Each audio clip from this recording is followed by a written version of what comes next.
Hello and welcome back to Old Truthford, the home of honestly biased sports content. How are we doing, folks? Mr. Ethan Johnson, I see you. Admin is fashionably late, just a few seconds, few minutes, but what is the difference when the greatest team to have ever played the beautiful game, Manchester United, are playing tonight? How confident are we feeling, folks? Let me just put the poll up now so I can feel the confidence levels in the chat. We win. How do we win, Ethan? Tell me more.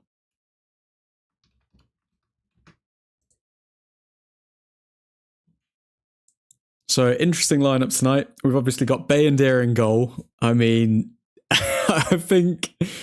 Oh, I knew Nav was going to be in the chat with Bayendier in goal. I think we've got Bayendier in goal, which this game could go very pear-shaped very quickly.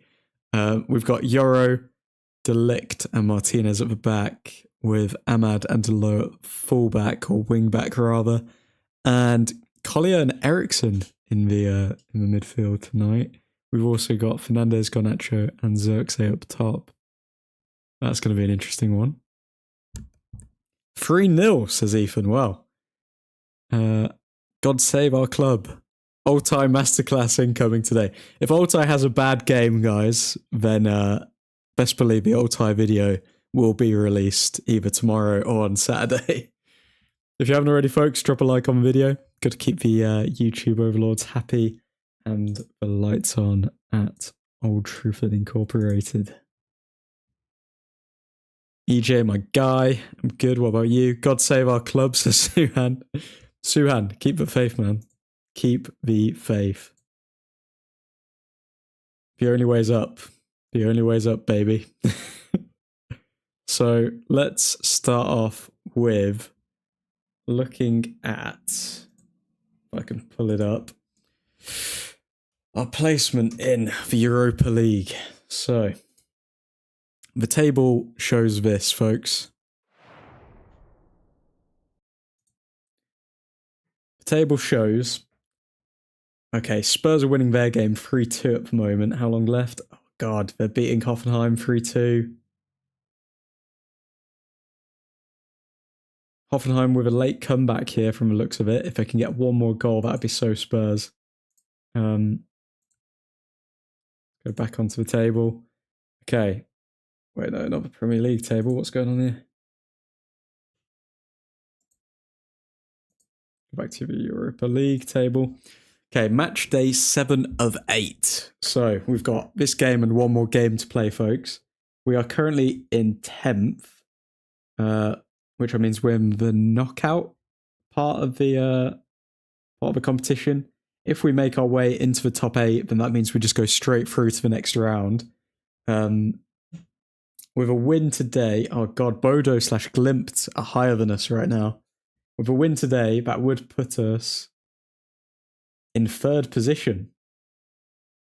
So we really do need a win today, and you can see by the lineup that Amorim has selected, with Ahmad starting at wing-back. Yeah, he's going for the win today. He's definitely going for the win.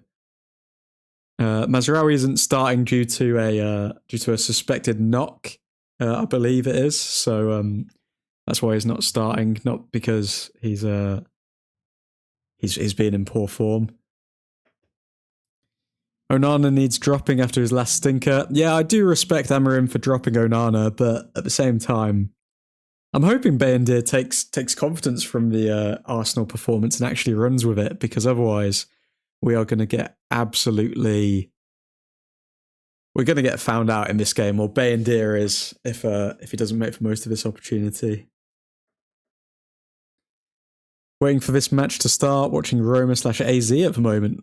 Okay, so let's look at some of the other scores going on in the Europa League while we're at it.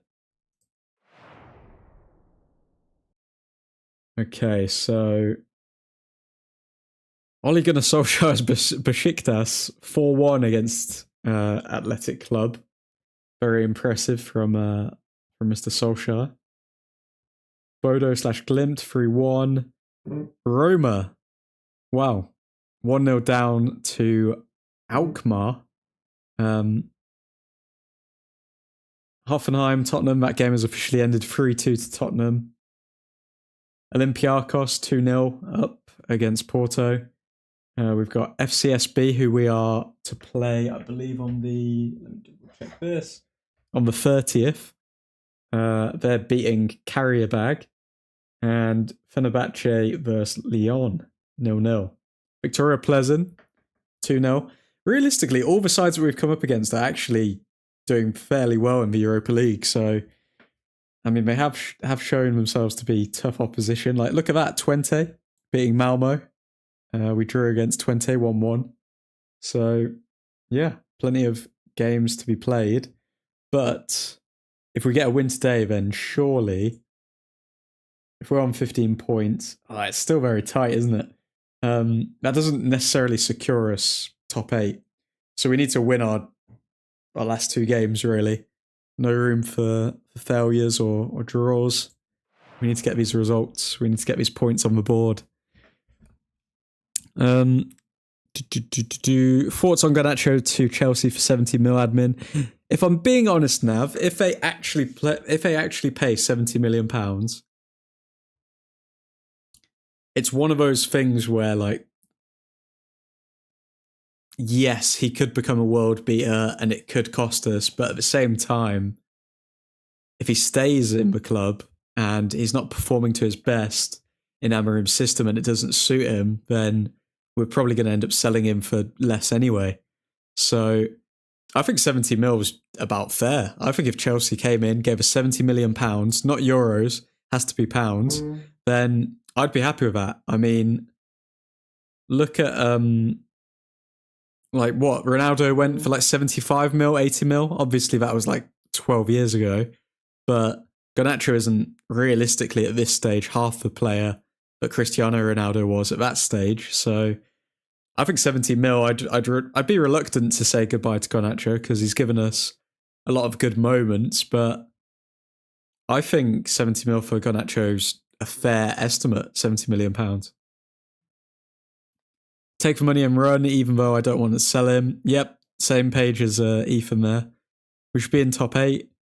That doesn't excuse the performance of the players. I'm just talking about the transfers, wage cutting, and struggles of running the club. No, of course it doesn't. If Altay plays well today, he should start in the Prem. That's a tough ask, but I mean, if he has like another 8 out of 10 performance, then you can't make a case for him not starting, really. Ole is at the wheel in Turkey. In Turkey? Yeah. It is good to see Ole doing well because, I mean, the amount that he got absolutely slated in during his time at United, especially with United stand targeting him and saying that he has no tactics, and I think that's one thing that the United stand will never be able to scrub off of their reputation. Like, they really went into Solskjaer when all he wanted was the best for the club. And we didn't exactly get anything better when Solskjaer left. Like, obviously Ten Hag came in, won a couple of trophies, but then he also spent a lot of money. Whereas Solskjaer, in the grand scheme of things, didn't actually spend that much. And if you look at his net spend, it was kind of half decent. So yeah, it's good to see that Ole's getting some love again. The almighty AZ Alkmaar. Roma is ruining my parlay ticket. AZ are the hipster team in the Netherlands. I think it's in euros. Goldbridge is gonna Goldbridge. Yeah, it's true. It's true. Although he has done a bit of a pivot recently where he's kind of, I don't know, it seems like he's more sticking up for the players and manager rather than completely turning on them like he did with Solskjaer. I don't know why it was with Solskjaer that made him hate him so much, but yeah, it's good to see I don't know, good to see some positivity, I guess. In comparison to other fan channels who have just replaced the toxicity, like, I mean, you look at Saeed TV, like, just pure toxic, really. Anyone who says bad things about Bruno Fernandes, Like, fair enough if you're gonna criticize him, like moaning at the referees too much or this or that. But when you say stuff like, we're not gonna win anything until Bruno Fernandes is sold and just taken out the squad, you make it sound like he's this toxic personality. Like, I mean, Bruno Fernandes realistically is a generational talent. Like, he's got the best creative like statistics in all of Europe since he's joined for Manchester United, and he's chosen to actually stay at the club. Like, he could easily go to PSG or, I don't know, just any of these, like Bayern Munich. He could go to any big club in Europe and just easily win trophies, but he's chosen to stay at United. So I think anyone who goes that hard against Fernandes, not necessarily, I wouldn't necessarily trust their opinion when it comes to football, anything really. Because he turned on Ineos. Who turned on Ineos, Ethan? Love Collier start. Yep. We're going to see that Collier-Eriksson combo that we saw that led us to come back against, who was it again? Southampton. Was it Southampton? Yeah, Southampton. We're going to see that Collier-Eriksson and Ahmad right wing-back position to hopefully link up. Eriksson with the balls over the top. Zirkzee with a link-up play, hopefully releasing Garnacho. I am feeling confident today, but people have really been lured into this false sense of security with Bayindir. I'm not there just yet. I think he could really mess up this game. I'm not going to lie. Goldbridge turned on Ineos. It's weird for people turning on Ineos because, I mean, like when they've only been at the club for what, like 12 months, like I don't understand how quickly they expect them to do things. I think that's part of the reason why we're even like being linked with like talking about Garnacho, and like he's not just been kept away from clubs approaching him, because realistically I read somewhere that if we sell Garnacho, then if we bring in £60 million for him, that means we can spend £180 million due to PSR rules, which I believe is like the new version of financial fair play. So in the long term, we yoinked City's CEO, we yoinked like all of these top people. It's just a case of finding the right balance now and then seeing the results in the next year, 2 years. So people who have turned on Ineos, just very confusing to me, to be honest. Obviously, you can say like the stuff that Sir Jim's doing with like ticket prices, sacking all of those like all of this sort of stuff. You can say like, oh, okay, that's bad, because on the surface level, it is bad that people are losing their jobs. And all of this sort of stuff, but anyone with like any billionaire is going to do that with a company that's overinflated. So I mean, I still can't really see why people would turn on Ineos just yet. I think in the next year, 2 years, then's the right amount of time that we can actually look at it and say, yeah, Ineos, they've just been a front, really. But yeah, let's wait and see what they can bring to the table. As for now, I'm just going to pull up some updates, then we can go through everything, because obviously January transfer window is still open. Lots of stuff is coming out.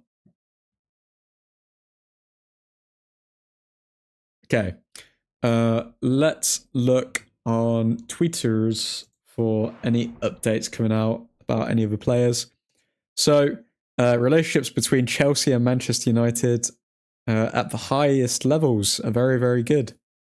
Okay, so we get on with Chelsea. Good to hear. I mean, we needed to get on with Chelsea for them to be able to take Jadon Sancho, because Jesus Christ, no one was going to pay us any money for him. Admin's kind words about Bruno have inspired me to put on my Bruno shirt. Love to see it, Ethan. Love to see it. If you haven't already, folks, drop a like on the video. Got to keep the YouTube overlords happy. And the lights on at Old Truthford Incorporated. Let's go United! Hello, boys. How you doing, Predem? How's it going, man? Let's see then. So Chelsea have made an offer for Alejandro Garnacho. He wants to stay in the Premier League. Okay. They've got to give us at least 70 mil. I'm not going to lie. You guys are direct rivals. He's a young talent who I think I saw something for like young players who are age 20 with the most goal contributions in the past 18 months or something. And Garnacho's top of the list. Higher than Lamine Yamal, higher than I don't know any more young players off the top of my head, but higher than all of them. So realistically, we need 70 mil, and anything less than that is an absolute rip-off. Amarim arriving at Old Trafford. Is there just a floating umbrella behind him? Guys, what's going on in this photo? Is there somebody behind him? Where's the umbrella being held? Is that attached to the car? You tell me, guys. Umbrella Gate. You heard it here first. Garnacho. Yeah, he's looking pressed. He is looking pressed right now. He's looking like he doesn't know what emotion to give off to the fans. Let's have a look at this. The top 5 rankings of 2025 Deloitte Football Money League based on match day, broadcast and commercial revenues of the club. What the hell? That's just a bunch of word salad, isn't it? So, the top 5 rankings of 2025 Deloitte Football Money League. What the hell is 25 Deloitte money? Okay. Real Madrid 1 billion. Man City 837.8 billion. Oh, sorry, million euros. Yeah, sure. Paris Saint-Germain, yeah, sure. And Bayern Munich 770.6 million euros. That's ridiculous. Like, so bear in mind, guys, this is including match day, broadcast, and the big one, commercial revenue of the club. So match day, realistically, United's always sold out. City, we know for a fact they're not. Real Madrid always sold out. PSG, I'm not too aware of. Bayern Munich, they'll always be sold out. Broadcast money, you'd expect United to earn a lot of money from this. And Man City, arguably, being in the Premier League. But this is what brings City actually in this equation. Commercial revenues of the club. Yeah, Etihad Airways and all of these dodgy sponsors who are just pushing money into the club. Like, that's the only reason Man City are there. If this wasn't a thing, if you didn't take in commercial revenues, Man City would be like 20th maybe, if they were lucky. But moving on, Lenny Yoro looking focused. Feel like we give Garnacho one more season. Feel like Amarim can turn him into a wing back. I can be wrong. I think you are wrong, Yeshua, because Amarim is literally looking to sign a wing back this window and a left wing back. So, like, are we going to put Garnacho against like a player who can actually play at left wing back? Or I don't know, man. I don't know. 11 people watching. Like up the stream, peeps. You heard the man. You heard the man, people. Drop a like on the vid if you want some honestly biased truth. Ugarte and Mainu. It looks like they've got a good connection in this photo. It looks like they're vibing together, having a little laugh. But then why don't we ever see that on the pitch? Why don't we ever see that on the pitch? Bruno Fernandes, looking focused. Anthony's still here. When's he going to get moved on? Casemiro as well. How many games has Casemiro actually played under Amarim? Like 4?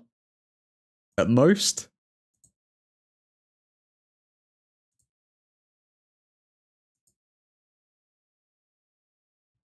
How's Casemiro still in this squad? How have we not sold him yet? Ahmad, zoned in. The captain of Ahmad Chester United. Chelsea are willing to pay a fee of £59 million for Alejandro Garnacho. Yeah, 70 mil, mate. Up it to 70 mil, otherwise you're not getting it. Like, you don't get Sancho and Garnacho for a combined fee of like 80 mil. Come on now. Wake up. Join the real world. Is Rashford in the squad? Good question. Is Rashford in the squad? Where are we? Rashford is not in the squad. I think the only reason he returned to training and everyone made a big thing about that was because he was returning from illness or something. I don't think he was ever going to be involved in the squad. I'm not going to lie. Rashford's waiting for Barcelona. Barcelona need to get rid of Ansu Fati and another player, I believe. So yeah, we're waiting on that to see if Rashford's actually going to leave. Otherwise, he's just going to be stuck here. Haven't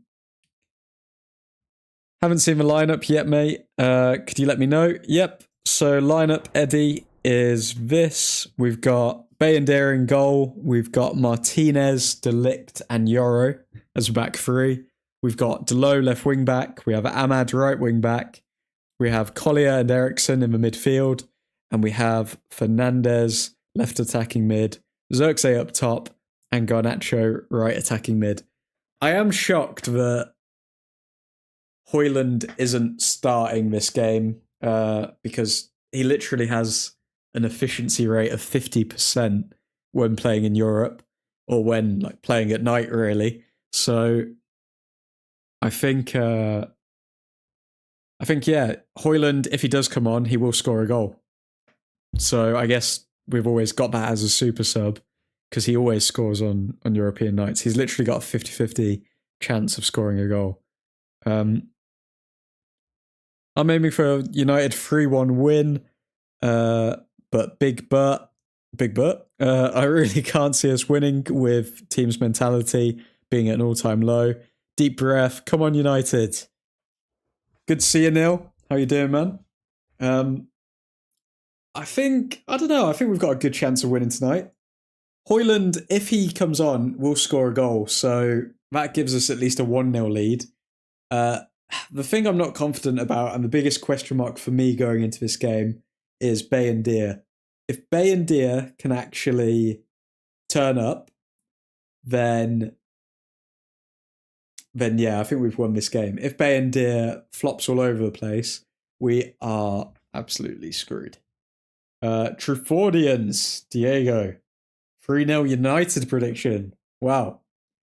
Balls to the wall for Diego. I'm liking it. Illness, says Eshort. Yeah, it's not really an illness, is it, with Rashford? It's not another player. It's either Fati or Eric Garcia. Oh, okay. So they just need to get rid of one or the other. But Fati doesn't want to leave Barcelona, apparently. So if we do get rid of Rashford, though, then we've let go of like Anthony and Rashford, surely we're going to bring in a winger as well. And we've only got, like 7 days? And I haven't seen us linked with any wingers so far. Has anyone else seen us linked with any wingers? Ericsson and Collier, interesting.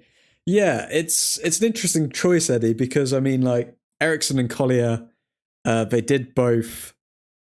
were both on the pitch when we came back against Southampton, and yeah, linked up well with Ahmad going down the wing. So could be a good matchup. I think it is also a good blend of experience as well as youth, because we all know Ericsson just doesn't have the legs really to compete at the like top level. But at the same time, we can make use of Ericsson because if we put Collier next to him, then he's got the legs of like 2 players supposedly. Ten Hag was obsessed with Collier because of his running metrics. So yeah, it makes sense to put Collier in with a lot of energy next to Ericsson, and yeah, Ericsson's creativity. Hopefully, we'll see quite an attacking game today. If we can't beat Rangers, who are consistently Celtics whipping boys, oh man. Nene Dorgales looked decent against Madrid yesterday. Is that the Is that the wing back that we're linked to? Are you sure? His name always skips my mind. Erik Ten Hag obsessed with Collier, barely used him after preseason. Yeah, exactly. I mean, that's why he didn't want to let him go on loan. But then I think that was Erik Ten Hag's downfall. Like, he just didn't want to rotate the squad. Like, even though he's obsessed with them and he's like raving about players, like, why wasn't Ahmad starting either? Like, it doesn't. I think that's what got Ten Hag the sack. Like, his words weren't matching up with what he was actually doing on the pitch. But yeah, Chelsea are willing to pay a fee of 59 million for Garnacho. I think we need 70 million pounds minimum if you want to actually take him. Chelsea recognise an offer around 60 million, including add-ons, could get the deal done for Garnacho with a player willing to make the move. Nope, disagree. You need to pay us 70 million pounds. Breaking, the TV in the Manchester United dressing room has been fixed. Very good. Good to know that the TV is actually operational, given the rumours that Amorim absolutely smashed it. Yeah, fingers crossed no TVs have to get smashed today. But rumour has it Sir Jim did let 200 people go to fund the new TV, allegedly. Napoli will make an attempt to sign Alejandro Garnacho. They can make an attempt, but I'm sorry, for 40 million quid, we're not letting go of Alejandro Garnacho. Like, absolutely mad. Napoli president De Laurentiis, when asked about Alejandro Garnacho deal, who can guarantee to me that he's going to score 20 goals? Yeah, you can pretend all you like that you could be hard to get with like Garnacho. We know you want him. We know Conte's obsessed with him. If you actually want to make your manager happy and you want to win the league, because we're a Napoli in the league. Let's have a look. Napoli are first in Serie A, 3 points ahead, but Inter still have a game in hand. If you want to win the league, pay us 70 mil and you'll get Garnacho. He'll score you some goals. And yeah, that's what you got to do. Collier starts for Manchester United, as we're aware of. Ruben Amorim on how his players reacted to his comments versus Brighton. They know me, so it's easier for them to recognise them for what I'm saying for other people. Okay, whatever that means. As mentioned earlier, Mazraoui is not in the squad tonight as a precaution after a knock in the last game. Ruben Amorim on Toby Collier. This will be interesting. Let's see what he has to say. He has very good legs. He's improving with the ball. He knows what he needs to do to play for this club and feels the club in the right way. He's really humble, and when you work hard, you get the opportunity. I love that from Amorim. Honestly, Toby Collier just realistically seems like a Scott McTominay 2.0. I haven't seen anything too fancy from him. I have seen that he can like tackle quite well in comparison to Scott McTominay. But Scott McTominay was misprofiled the entire time he was at United. He should have played further forward. The match is underway. We're in the first 35 seconds, so let me go back to main screen. And yeah, let's see how we do, folks. Okay, let me just edit this scoreboard, and I'll get back to your comments, because I have seen the little Chelsea pagan has joined the stream. Welcome, Christian. Let's see.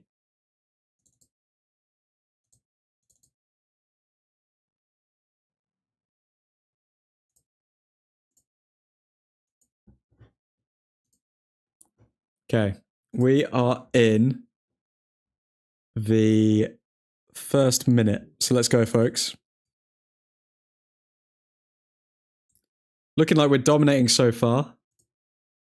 Rangers happy to sit back. Let's read through your comments. Nene is the Salzburg player and Dorgu is the left wing back we are going for. I see. Okay. We are not paying even £7 for that bum, says Christian. Christian, you're going to pay 70 mil whether you like it or not. The guy from Napoli is almost as bad as Daniel Levy. Yeah, Daniel Levy. More like, who can guarantee to me that he's going to score 2 goals? Nacho is dog water. I can't wait for you to be saying the same thing when you pay 70 mil for him.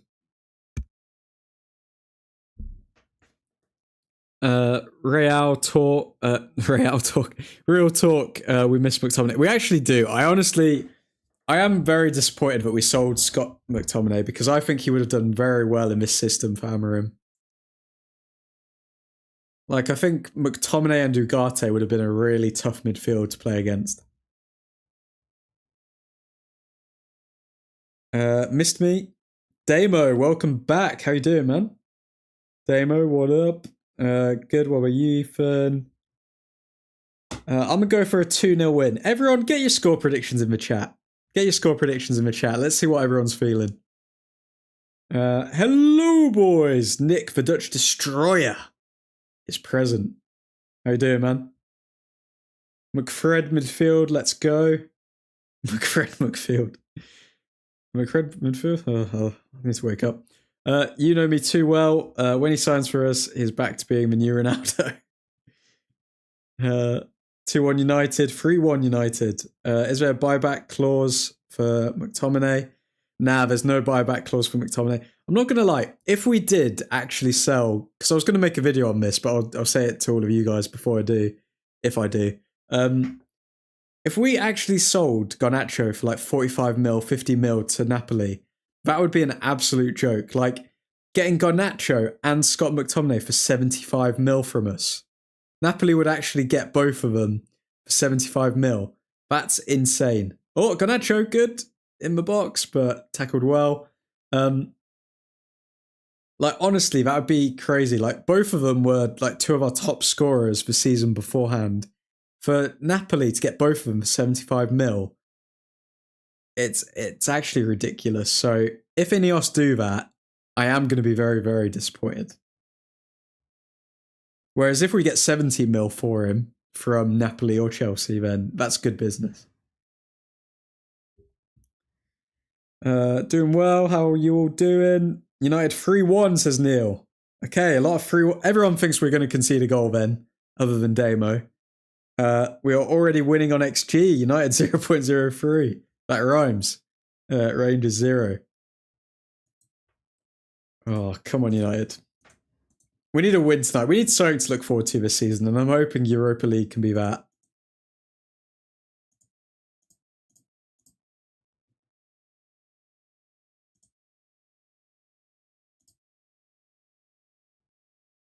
Oi, oi, I said 3-0. Okay, Diego did predict a clean sheet. I'm going to go 2-0 tonight. I'm going to match Damo's prediction.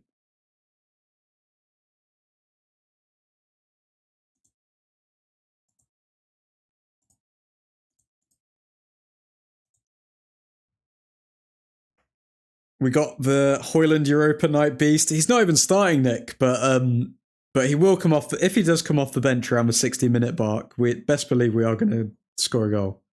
And folks, if you haven't already, drop a like on the video. Got to keep the YouTube overlords happy. And the lights on at Old Truthford Incorporated. Thank you very much. Homecoming for Ahmad. I mean, Ahmad can have a lot of homecomings, to be fair. Rangers, Sunderland. What's that other club that he went to? Did he go to a Turkish club or something like that? Oh, Xerxes in the box. I can't control it. Okay, Rangers counter. How do we defend?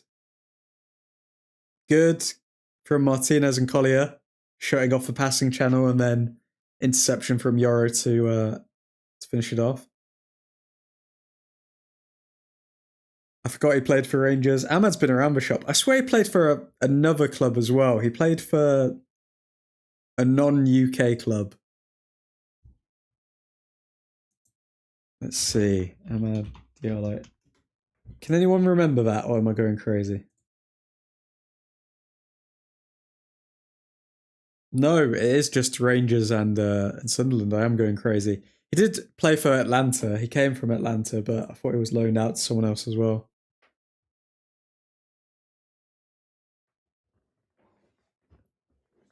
I feel like he was linked to quite a few European clubs. I may be mixing him up with Pellistri. That's a throwback from the past as well. Remember when Pellistri and Ahmad were kind of put on the same level, but then like Pellistri just kind of got loaned out to or sold to.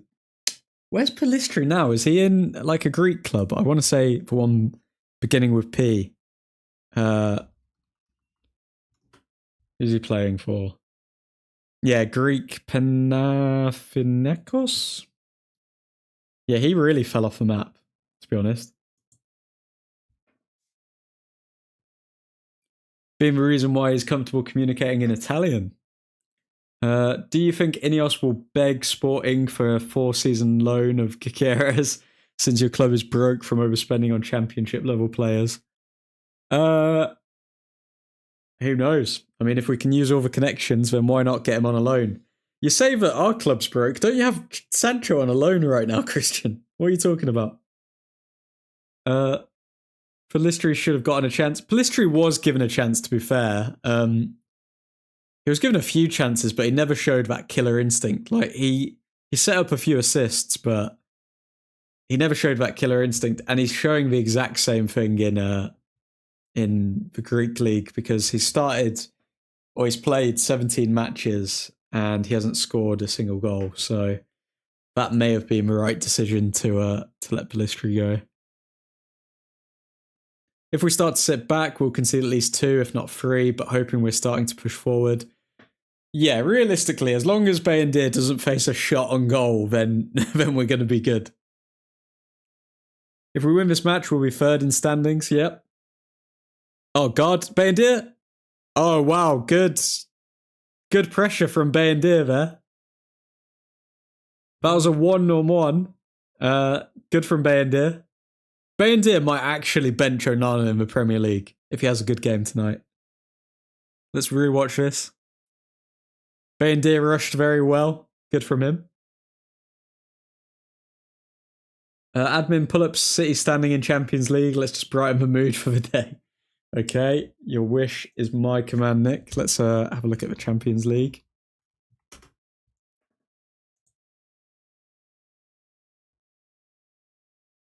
Oh, look at that. Beauty. What a beauty. Look at this, guys.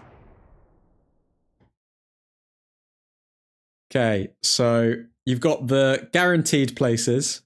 So the top 8. You've got Liverpool, Arsenal in there.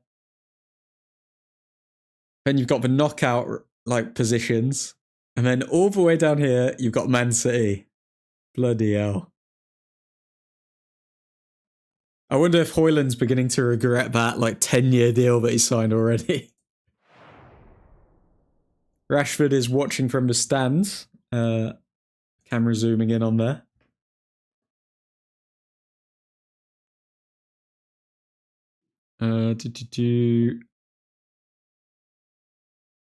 Agree, Neil. Can't be on the back foot so early. Oh God! I don't know if I. Okay, that was an opportunity for Rangers. I'm not going to count. I'm not going to overhype Bayendir for that one. He that shot was straight at him, but at least Bayendir was there, I guess.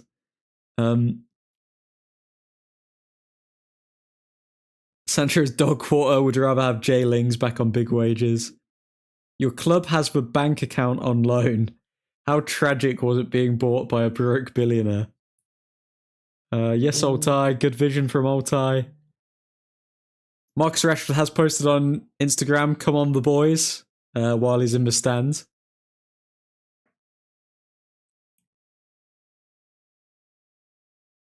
To be fair, even if Rashford leaves, like, I'm not even upset with him. Like, I think it's pretty foolish for him to come out and do that interview.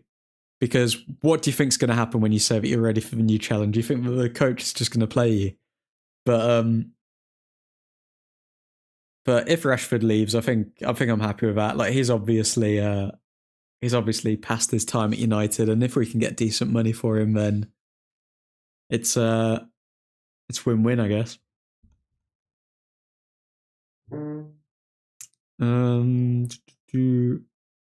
Because it's Rangers, that wasn't a scored chance. Otherwise, would have been punished there. Feyenoord, best Dutch club ever. There is a good chance they go out. It's my only criticism that we still have that nervous feeling when we have the ball. Fingers crossed, Diego. Yeah, I think that's what Amarim's really pushed down on. Did you guys see the interaction between Amarim and I think it was Jamie Jackson, where the reporter pretty much misunderstood what Amarim was saying, and Amarim fully pressed him on it. Like, I think the reporter said, "Oh, okay, so you said that you were nervous," and then Amarim was talking like, "We are nervous," as in the context of like the team is nervous, and he really did not like that. He did not like that one bit. Delict to Collier to Yoro. I hope Yoro has a good game today as well, because he's looked semi-shaky in his last 2 games. Is Rashi staying or going? Rashi will be going, but it's going to be on a loan, and it's probably going to be to Barca, if not Dortmund. Celebrity Rashford, says Damien. Delo up top. What's he going to do? Garnacho was looking for the ball, but couldn't find him. Yoro to Ahmad. Ahmad lets it run. But it's a throw-in for Rangers. Send him to Barca, then he can't be registered and won't play, and we sold again like Olmo. By the boys, he means Rangers. That club is about his level. Could bring the Gucci and Chanel to Scotland. Amarim is about that life. Amarim taking no BS, but he is taking names. Has Garnacho been pushed though because the club need the money? He's only player we can get good money for. He hasn't been pushed, Neil, because if we actually look at it, like reports have come out on this already, but if you actually look at his performances like under Amarim, I doubt Garnacho's got anything personally wrong with Amarim, anything like that, but I think it's kind of clear to see that Garnacho is doubting the system. Like, if you look at how he was performing, he was one of our best performers this season up until Amarim came in and the new system was implemented. Like, I just don't think it suits his type of play. And he can either learn a new style of play or he can be sold. And I think Garnacho has half thought like, okay, maybe I need to rethink my position here, because he's gone from like scoring and assisting the most of any like under 20 or 20-year-old player to now really struggling to get any opportunities to score or assist. Like just right there, you can see he's in a position where normally in like a 4-3-3 system, he would cut in and he'd shoot from outside the box. Whereas in this new system, there's no belief there. Like, he's not making the most of his opportunities when he's actually in the box because he's getting marked by 2 players, and yeah, it doesn't necessarily suit him. So I doubt he's been pushed out, but I think it is like, okay, if he's not going to suit the system and we can get 70 mil for him so that we can spend another 180, then why not sell him? Admin, which stream you watching? I'm behind you. I'm watching the absolute legitimate way that everyone should watch football matches. Amarim is him. Wish him a quick exit to a club that won't ruin his sanity. I'm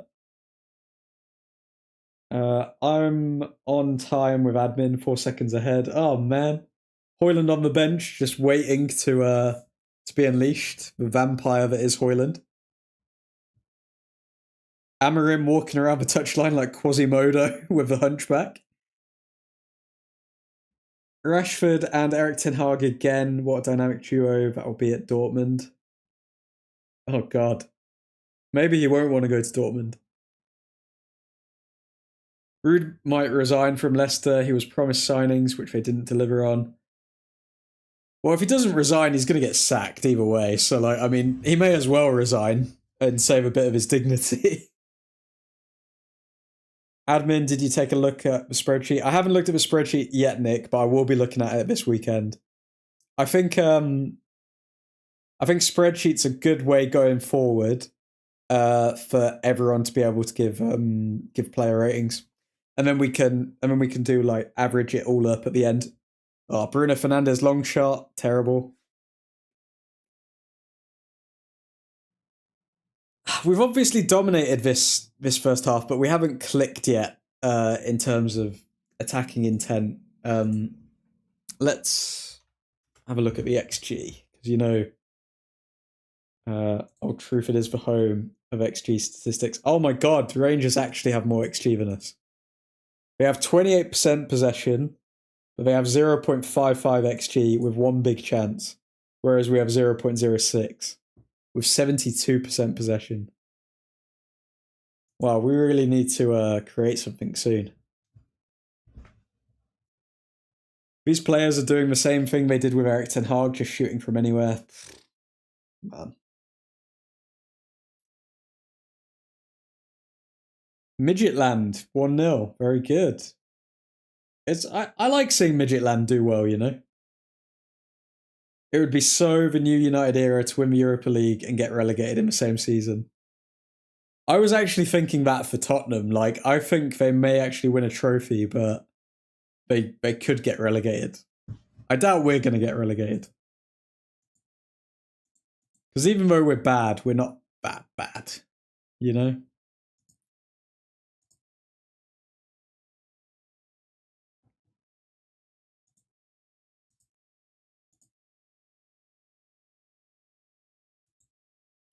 Who remembers Depay masterclass against Midgetland? Yep. And Rashford's debut goal.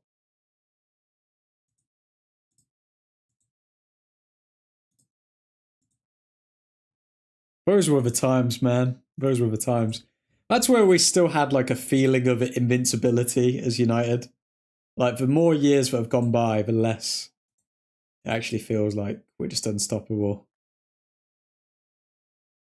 We will end up 12th, just shiz enough for us to know it.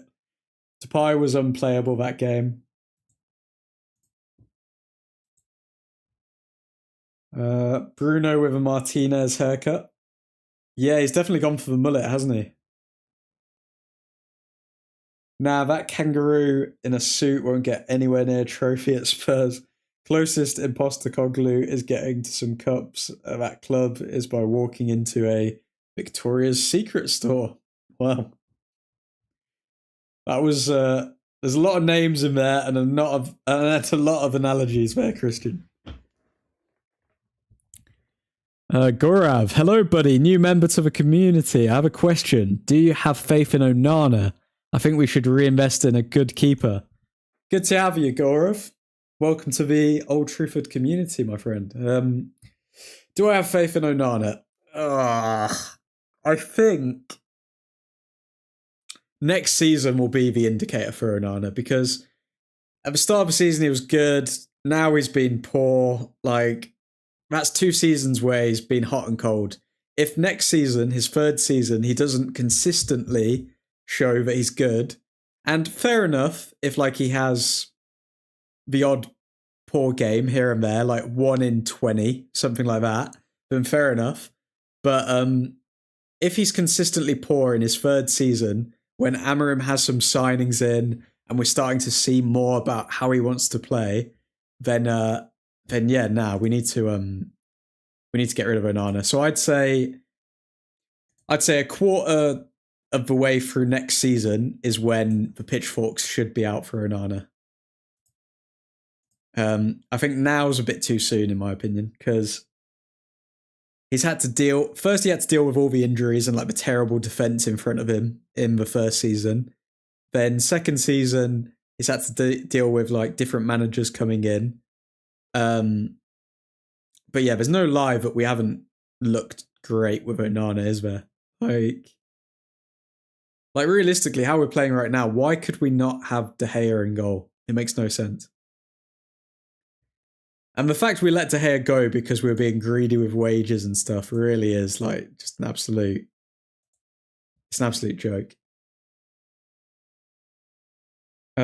These players don't understand the system. When we saw the first training session with Amorim, he was telling the players to keep the ball in the middle. Garnacho with a good chance there and shot. But it was blocked by the Rangers player. He really should have scored there. Amorim knows it as well. Size. I mean, maybe this shows that Garnacho can play in the system, so hopefully he takes some positivity from this game and doesn't think that he wants to leave United. When we saw the first training session with Amorim, he was telling the players to keep the ball in the middle. Now the centre-backs are scared to play him to midfield. Yep. Yeah, I hear that, Eshaw. Ahmad with a corner here.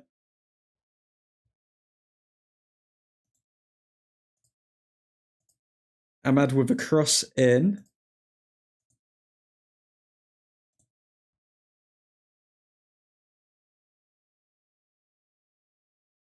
De Ligt. Wow, I missed that. Okay, De Ligt scores a header. Near post.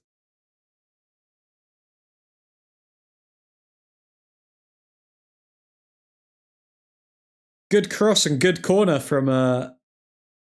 Wait, why is it being disallowed? Who pushed who?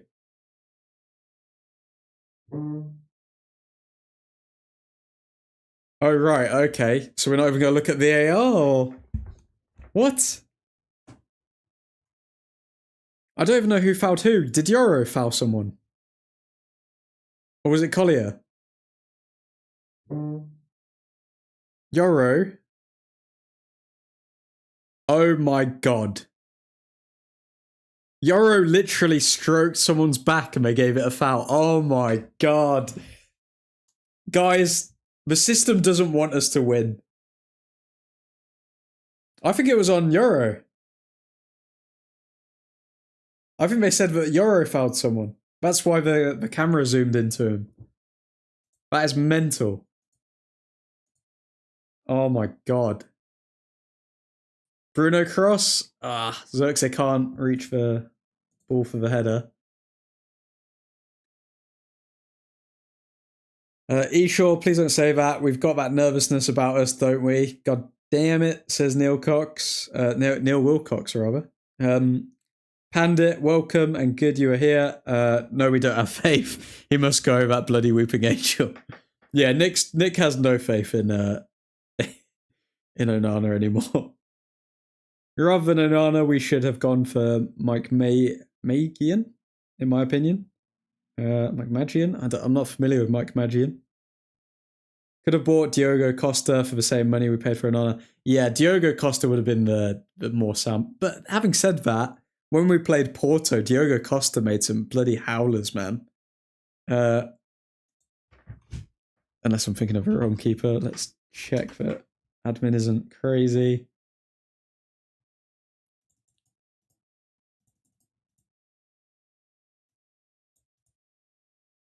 Yeah, he does play for Porto. Yeah, so I mean, I don't know, man. I don't know about this new generation of keepers. I just want a keeper that can actually save and doesn't like spill the ball all the time and just make stupid mistakes. Like admin defending Onana, meanwhile he is third worst rated player. Faith in Onana is like having faith in your local politician. You pray it will be different, but in the end, it always ends in disappointment. Can't argue with you there, Christian. The man speaks facts. The man speaks facts. Admin, those words are like heaven. Why did we let De Gea go? At least this manager has given me some faith. We need to back him up. Hope we can reach to the old heights. Hopefully, mate. I think we're at least 2-3 years away from that, though. And that's depending on the activity we do in the transfer market. So, have to wait for that. Garnacho, cross. Nobody on the back post. Garnacho frustrated that there was no one on the back post there. Realistically, someone should have moved into that position. Very soft call on Collier. They called a foul on Euro. Let's Collier disengages. If it's on Euro, that's even worse. It's going to be that type of game. Get a punching bag ready. This ref is against us. May I know your name and where you are from? I am the admin, and I am from Old Truthford, the home of Honestly Biased Sports content. Hashtag bring back De Gea. Odd comments, as Ethan. AC Milan keeper I am talking about. He's good overall, far better than Onana. Oh, I don't know about any more Serie A keepers, because I mean, like, Onana was what, like 18th for the Ballon d'Or when we bought him? It's, I don't know. Current Neuer is better than Onana. Yeah, that's probably true as well, Pandit. Don't we all, admin? Don't we all? You have Onana, we have Sanchez. I just want to watch football, not the circus. So we have clowns in goal. No one knows. Someone should make that back post run. Even Van der Sar is currently a better keeper than Onana is. Even current Schmeichel is a better keeper than Onana. Huge Q for you and the community. Would we be in this low position in league knowing that David De Gea is a far better shot stopper than Onana? No. I honestly think we'd be in the league this season. Had we had De Gea, I think we would have been, let's say, I think we would have been at least 10th, I think, with De Gea. Mike Megan's builds a few shots as well. I feel like if they're going to be a keeper for United, we should not be able to find a reel of them making mistakes in one season. And if we do find a reel, it should be like 30 seconds long at most. Whereas when Onana signed, even though I was excited for like, okay, new keeper, he's saying all the right things. Like, I did see on Twitter like reels that were like 5 minutes long of Onana just making really bad mistakes. And I thought, okay, maybe it's when he was younger. He's not going to do that here. But sadly, we have just witnessed the exact same thing that was on that reel. Boris Johnson is a better goalkeeper than current Onana. He would have saved a lot more. De Gea was lifeline in games for the last 4 to 5 years. We've got to be honest as well, though. Like, De Gea did have a lot of stinkers. Like, towards the end of his time, he did have a lot of stinkers. But it's more the fact that we didn't keep him as a backup that, like, will never sit well with me. Like, he was even willing to take a pay cut, but Ten Hag and the board asked him to take even less. Like, poor form from United. Very poor form. We should go for a German keeper. Who are you thinking, Nav?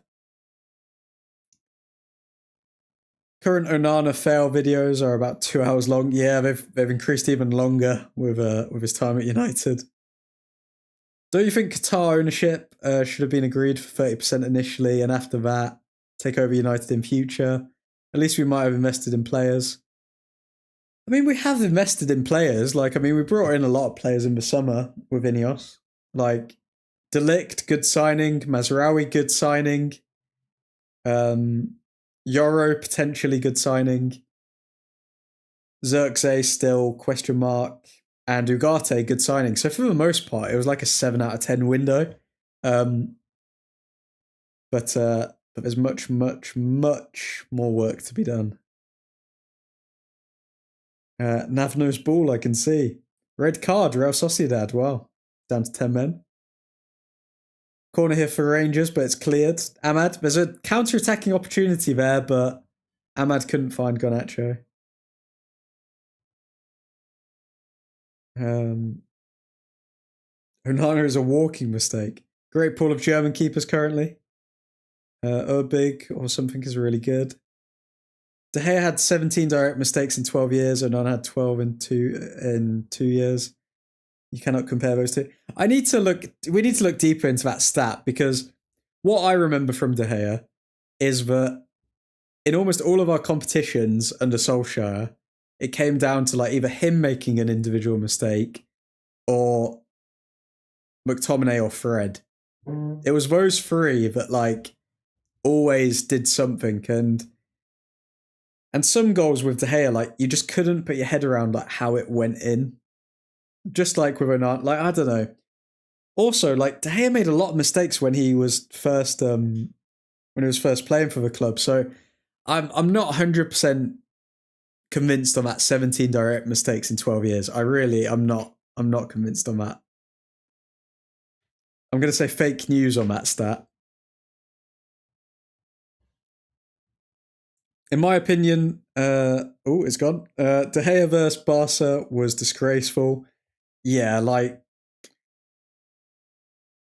Onana obviously has been bad. The reason why people look on Onana poorly over De Gea is that De Gea actually had some good years, whereas Onana has yet to have any individual season where you're like, oh my god, this guy's unplayable. Like, we're yet to see that.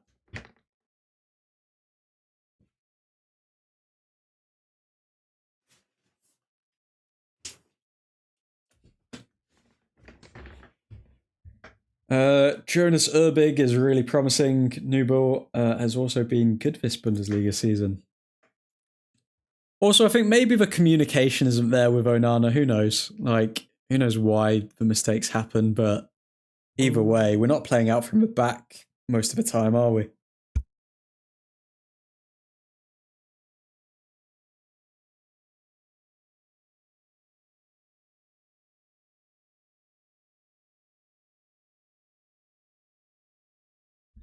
Goal, Lazio 3, Socio 0. Okay.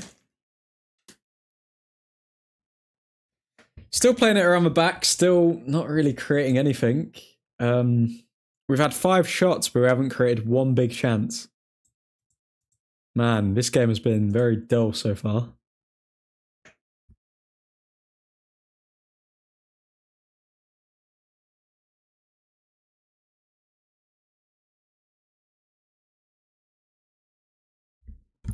In my opinion, ball playing secondary as compared to shot stopping is a key attribute for a keeper. Neither he gives passes or distribution like Neuer or Alisson. It's a shame, Christian. They got the new Neuer. Bayern just get all the good German talent, realistically. Spent most of the time in the Netherlands. His defenders are Martinez and De Ligt, who played in the same team. What do you mean communication isn't there? Well, I mean, you say it like he's been playing with Martinez and De Ligt the whole time. Like, I mean, he's played with Martinez, but then actually he hasn't even played that many games with Martinez. Like, last season, Martinez was out for like the entire season. This year, he's played with De Ligt, but then De Ligt's been paired with like other centre-backs. Like, he only played a few games with Martinez and De Ligt this season. Ahmad coming forward here.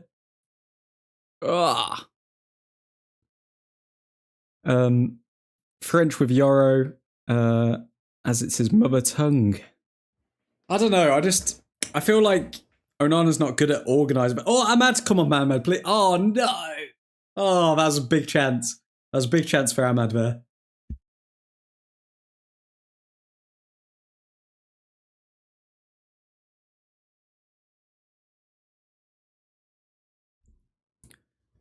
Yeah, they know each other and they played a lot at Ajax, but if they didn't play a lot at United and we're judging him for his time at United, then it's like, what communication has he really had? Like, do you ever see, like, this is a perfect example. So when Onana signed for Manchester United, if you guys remember in the preseason game, Harry Maguire made a mistake and Onana literally sprinted out at him, shouting at him and all of this sort of stuff, showing passion and being like, oh yeah, this isn't right. And it was a big thing, and everyone was like, "Oh yeah, Onana's showing Maguire like all of this sort of stuff," and it's like, "Oh, we've got the next like Schmeichel who's going to have a go at the players and blah blah blah," and then ever since then, Onana doesn't do that. Like, when do we see Onana directing the defense, saying like, "You go here, you go there"? It's more like Martinez is telling Onana where to go. Oh, Xerxes chance. Okay, we're turning the heat up towards the end of the half. Xerxes frustrated there. I can see Allison replacing Neuer in the future, also the same, almost the same. Wow. Ahmad should have played it across. He should have. He was being a bit greedy there. Good defending by goalkeeper there. Tlo is also average. We need fullback also. Yep. Amen. Amen, Pandit. We need to get rid of Delo. He's definitely on the sell list. You can't blame Onana having holes in his gloves because of communication admin. No, I'm not saying it's not Onana's fault. What I'm saying is he's not like helping himself, is he? He's just like, he's just there. Like, he's just become a part of the furniture. He's not like standing out. He's not making himself like he just comes out with things in interviews now. He's not really a personality. Oh, long shot. Good save from Bayendir.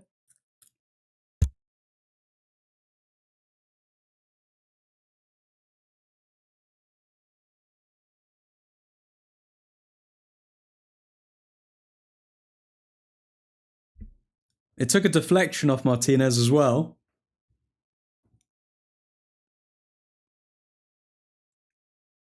Admin, let's be real, Onana was okay at best at Ajax, but Dutch division is a joke. He was good at Inter, and he is shiz in United.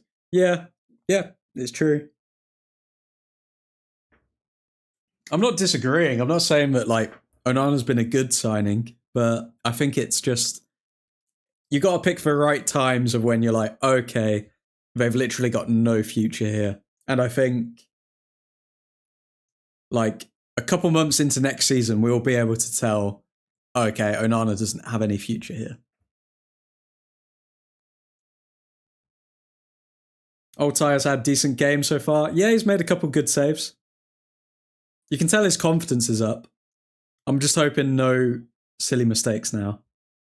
Because then we've actually got a decent backup keeper and we don't have to like buy another player.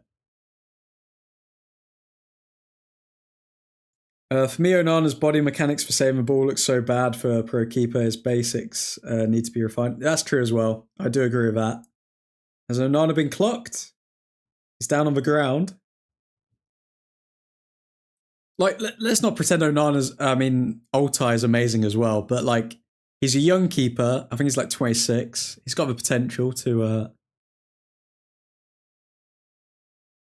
He actually got to that ball as well, which means that he's learning from his mistakes from the last corner. So happy with Altai there. Good save. Getting a nice little massage here as well. So he's bad at 2 out of 3 clubs when you aren't a good player. I don't know. I disagree with that because, I mean, like, what you're saying is he was okay at Ajax and he was decent at Inter. So if you're okay at Ajax, you're decent at Inter, and you're bad at United, that means that you're average. It all averages out. Also, Onana looks really small. He does look really small. How tall is Onana? Like 6'2"? Help me out, chat. How tall is Andre Onana?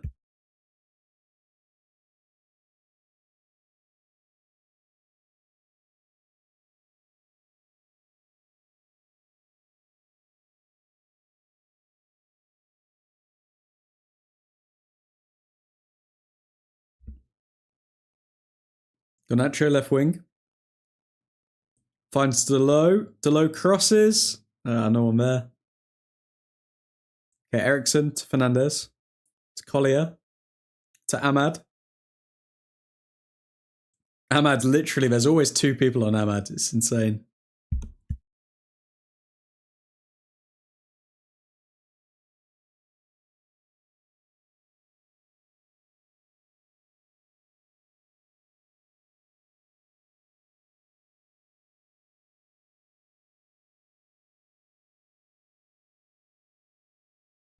do remember Inter has a better team than United. I thought it was around 187-ish. Onana is really jumpy as a keeper. You have to... Oh, wow, what just happened there? Was that Martinez? Bloody Butland. Oh. Martinez, long shot. And then Butland with a decent save there. Martinez really has a hunger for shooting now after scoring his goal against City. Not City, Liverpool. I thought it was around 187-ish. Let's have a look. Onana height. Yeah, he's 1.9. So what's that in feet? So he's 6'3", Onana is.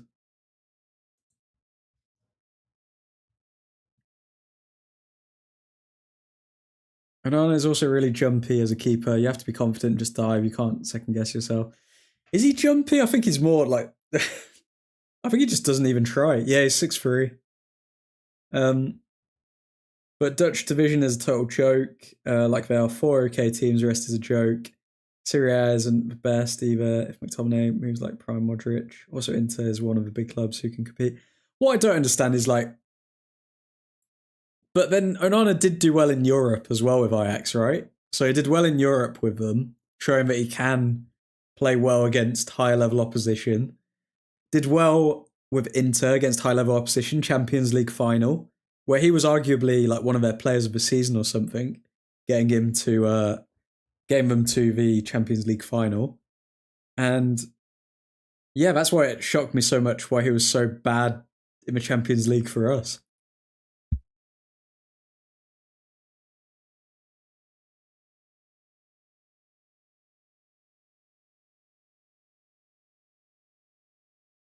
Ahmad corner, but Delo can't get onto it or can't direct it towards goal.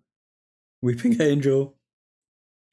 This is the first league where there are 15 teams really competing for points. He isn't made for Prem Live. Onana didn't play in the Champions League for Ajax. He was banned. Did he play in the Europa League though? I swear I saw a European game with him. I saw like a highlight or something. Sevilla played. Either way, it's a hard one with Onana. I think it's like 2 out of 10 games, he's having like an 8 out of 10. And then for the rest of it, it's like 6 out of 10s, which is the difference between being a United player and being a potential United player. Like, we need at least 7 out of 10s every game. And then 8 out of 10s, like, when like the big games come around. Like, realistically, you should never be having like 2 out of 10 performances and like 4 out of 10s and 5 out of 10s. And I feel like that's what Onana pretty much has more of. So, yeah, he's... How old is Onana as well now? He's still only 28, so he's relatively young for a keeper. But yeah, we need to definitely see more from him. One wonder season with Ajax when the stars did align and the defense did 80% of the work for him.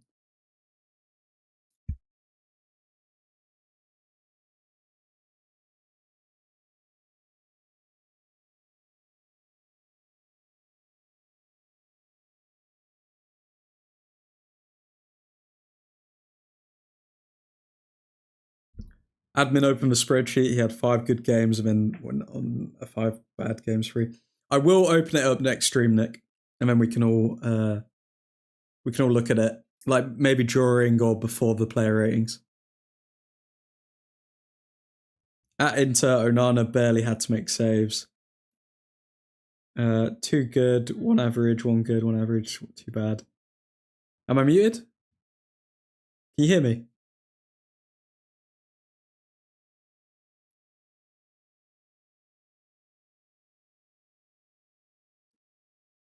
Okay, cool. You can hear me. Okay. But yeah, I think To be fair, I haven't actually done a deep dive on Onana. Can you pull Onana's into stats admin? I can't. I don't know. I'm not gonna lie, guys. I don't know a good. If you can help me out, I don't know too many good sites for like goalkeeper stats. I'll have a look if I can pull up his into stats. We may as well because there's nothing going on in this game.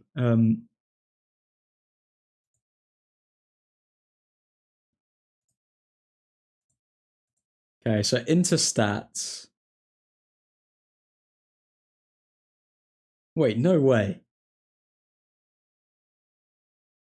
Am I reading this wrong?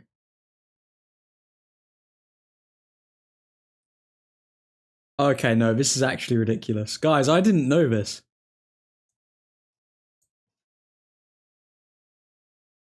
Guys, I genuinely didn't know that Onana was just at Inter for one season.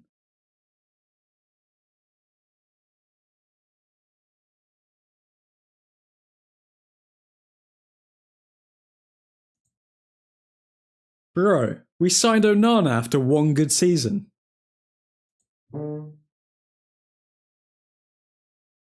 Okay, that's half time now.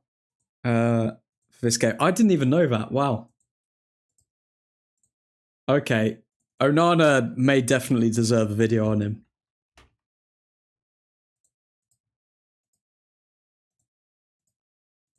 Wow, that's bad. We signed someone after one good season to be our number one goalkeeping choice. Wow.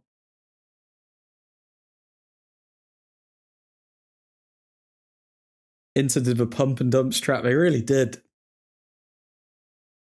That's why admin, he isn't that good. Ajax banned Inter. So why was he banned as well? What's this story? I don't know a lot about Onana, I'm not gonna lie, guys. Why was he banned? Read out the save ratio at Inter. Doping. You're kidding. You're actually kidding. We hired a dope cheat who had one good season.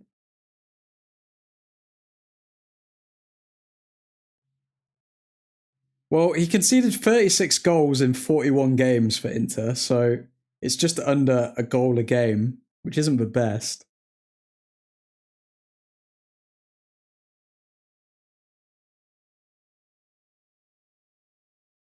He kept 8 clean sheets in his league. And that's where he conceded the majority of his goals. And then he conceded... Oh, wow. What is going on? Admin on Discord, his goalkeeping stats. Let's have a look.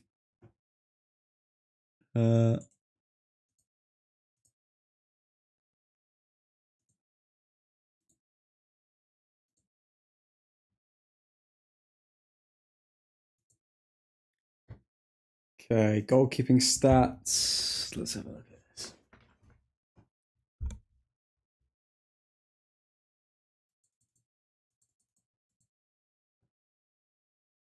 Is this showing his stats in the Premier League? It's showing his stats in the Premier League, isn't it?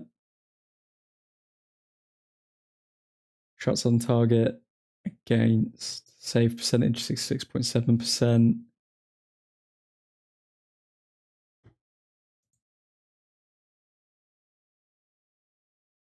We need his stats for Inter though.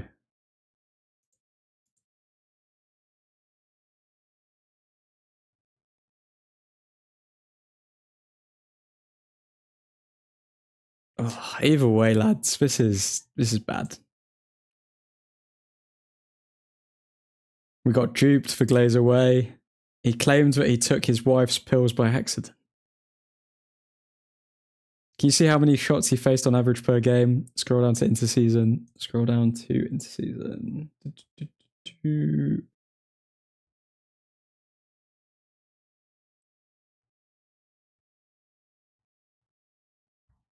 Where's interseason?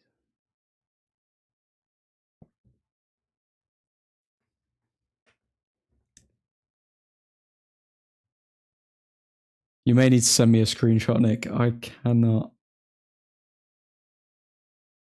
I need to properly digest this. There's a lot of different stats.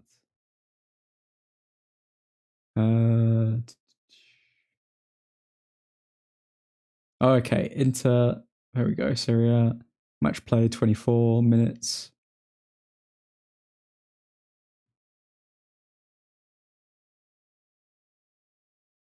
I don't want his passing stats. I want his save stats. Goalkeeping. Okay, here we go. Inter Serie A. 73.5% save percentage with Inter in Serie A.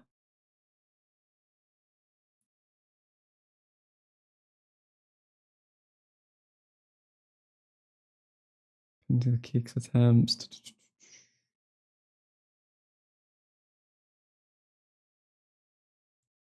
Shots on target against. So he faced 83 shots on target during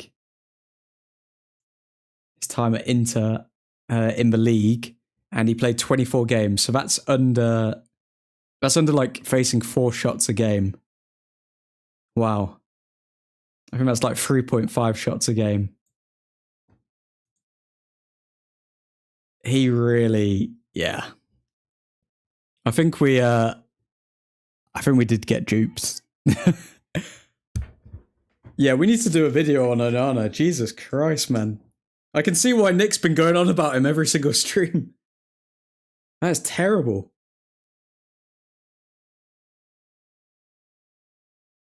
Scroll down to Inter.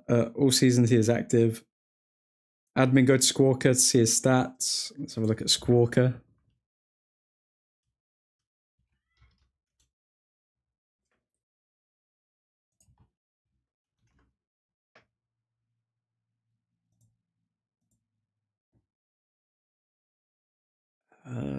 Bloody hell, I've not been on Squawka before. Or I haven't been on there for a while. Let's find Onana.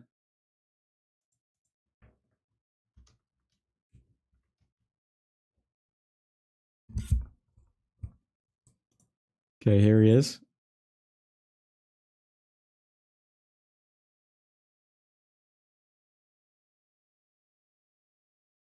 Let's look at his time at Inter in Serie A.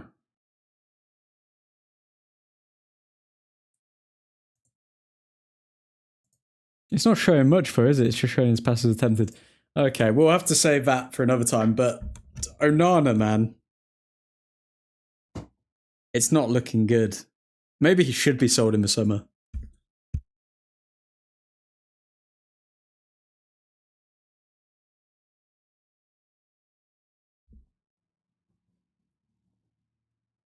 At Serie A, he has a goal against him per game. He's in there on Discord chat or personal DM admin. It's in Angels now. His whole career is in that site. If you look at the stats, please tell me he isn't good. He really isn't good.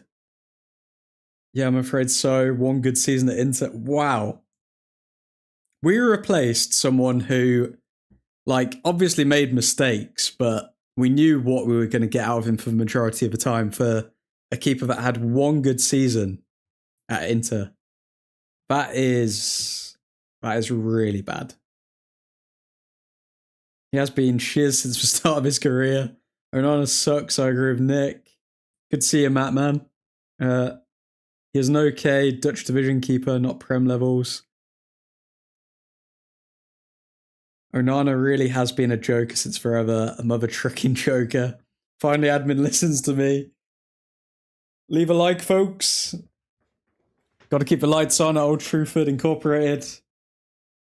And got to keep the YouTube overlords happy. Glazers out, says Matt. Amen. Amen. We replaced David Save the Titanic, De Gea for this fraud. That might be one of the worst trades in the history of trades. Just cut in the Donald Trump of like one of the worst trade deals in the history of trade deals. We got Onana and we gave Serie A David De Gea. That's actually mad.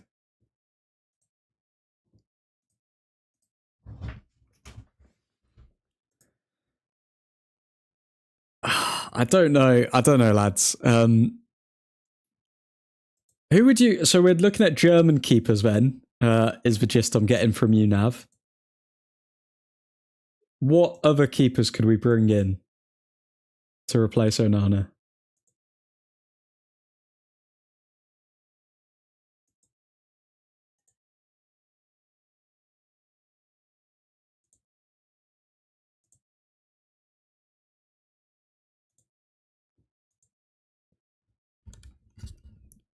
De Gea was my idol. It made sense that his time had come, but his replacement was this, says Matt. And that is Matt, who has played in goal.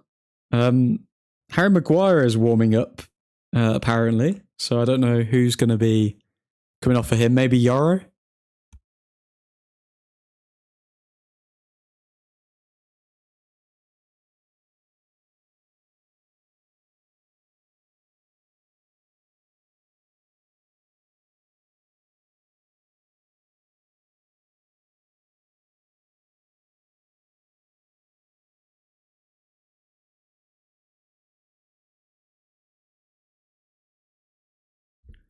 So, guys, if you had to bet right now, who's scoring the first goal?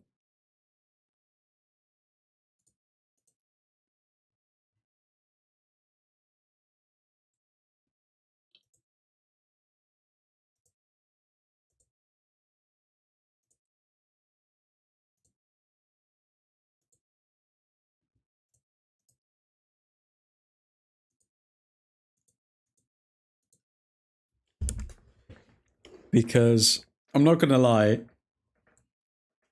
I think Bayendier will make a mistake. I was also a goalkeeper like Matt. We know our shiz.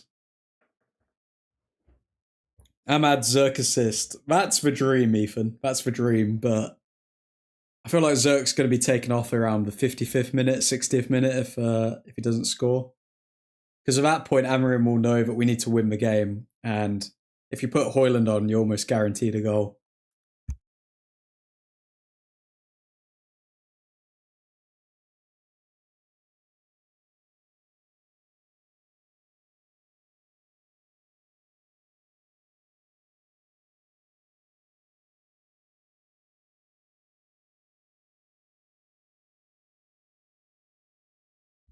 Onana in 2 seasons, 1.54 goals against. De Gea in 12 seasons, 1.04 goals against.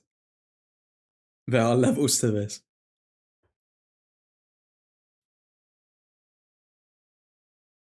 Yeah, I think I would have been a bit harder on Ten Hag if I knew all of this about Onana. I'm not going to lie. I really didn't look that much into Onana. I just trusted that he was a modern keeper that was going to play out from the back, but we've been duped, guys. We've been absolutely duped. Or I have, at least. Ten Hag does deserve a bit more stick for handling the De Gea situation like that and replacing him with someone like Onana. Bloody hell.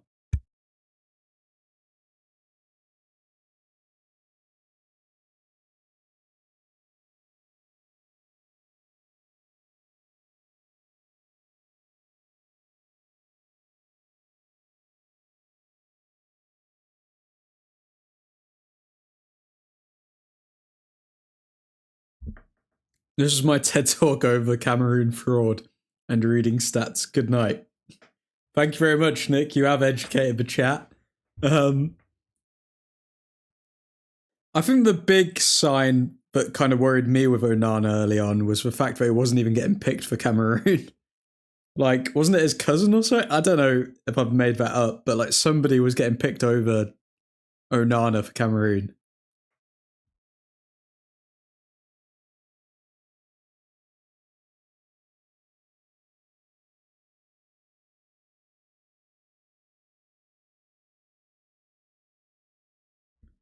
Honestly, Onana is putting up average numbers for his career at Ajax.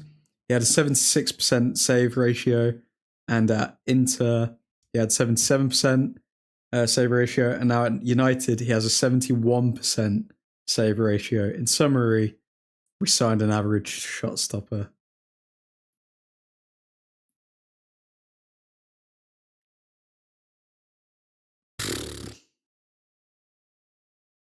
He had beef with the Cameroon manager, he retired and then came back. But I feel like even when he went, like even when he had beef with the manager and that was over with, he went back to the team and they still didn't start him.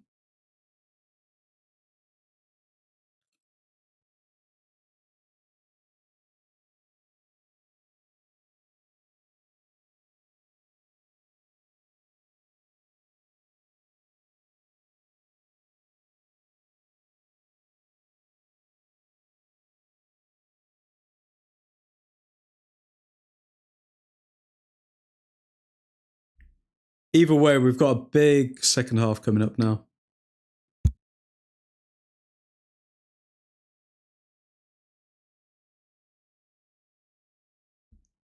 No, because he spoke bad about manager and then wanted to go back. I could have sworn that he was benched, though.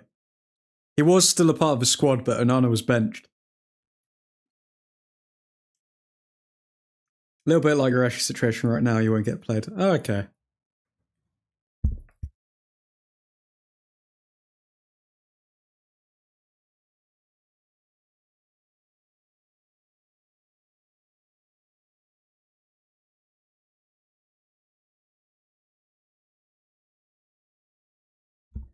Then we can all agree then. He's ass. Yes, sir. He definitely is a donkey. Oh, poor Onana. He's got to be sold then, surely.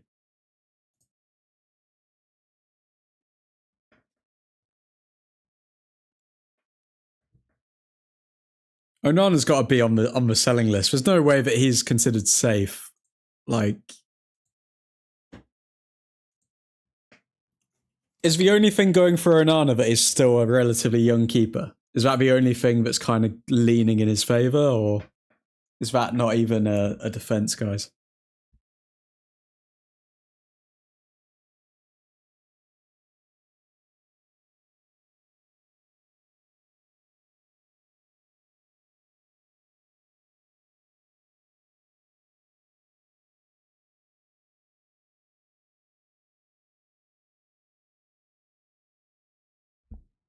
Amarim and the players coming out. Maguire looks like he's coming on. I'd guess that Yoro's coming off.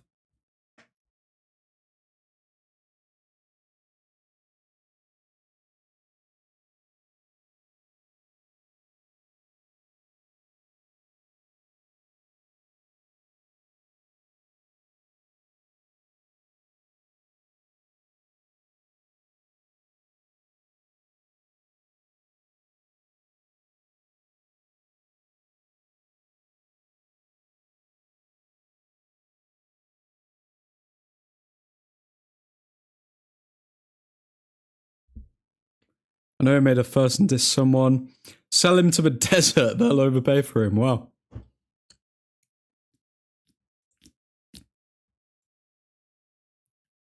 Who do we sell Onana to? Does it just go back to Delict off? Oh, wow. Okay. Hopefully he's not injured.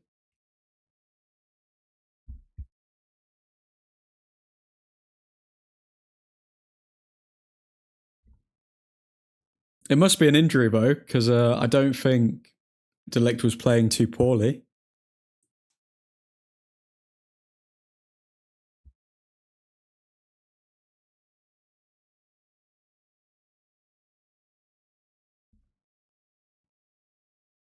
Precaution sub, maybe.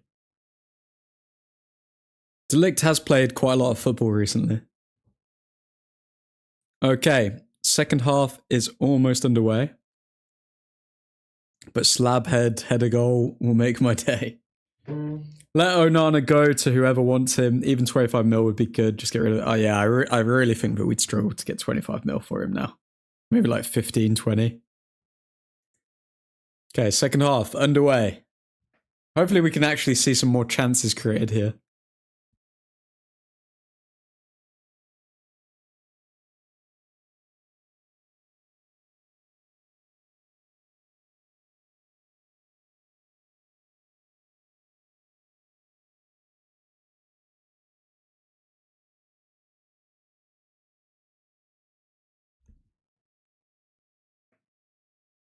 For me, Onana can't really develop as much. You can't teach keepers new body mechanics.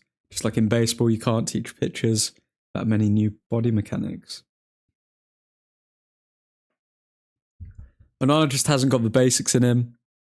Onana does seem like the type of player that has like naturally gifted qualities to be a keeper. I think he was probably like a footballer to begin with, playing in different positions, and then they thought, oh, okay, you're not good enough to play in any of these positions, but you are really gifted at like, I don't know, quick reactions and all of this sort of stuff, so we'll turn you into a keeper. And he's managed to dupe a career out of it.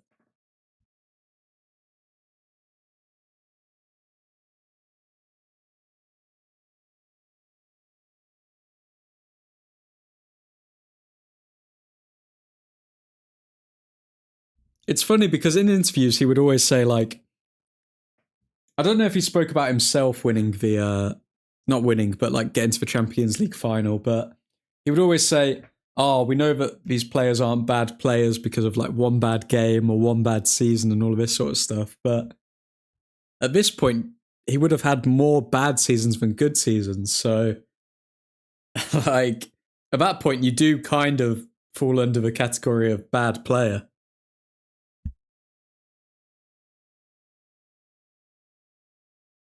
Does anyone know what we pay this fraud again? It's got to be at least like 150k, 200k. I think it. Oh, actually, I think I saw it. It was on one of those links that you sent me.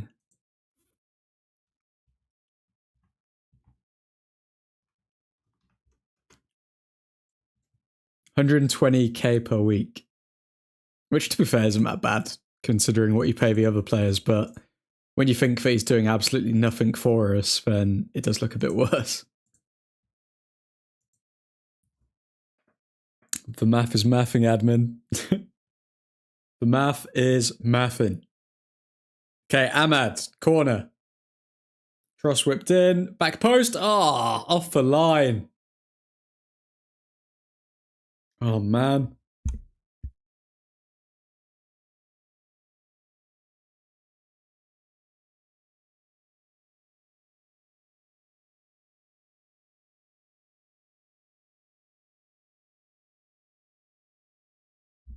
$100k a week too much. Oh, God. Rangers with a chance there, but absolutely skied over.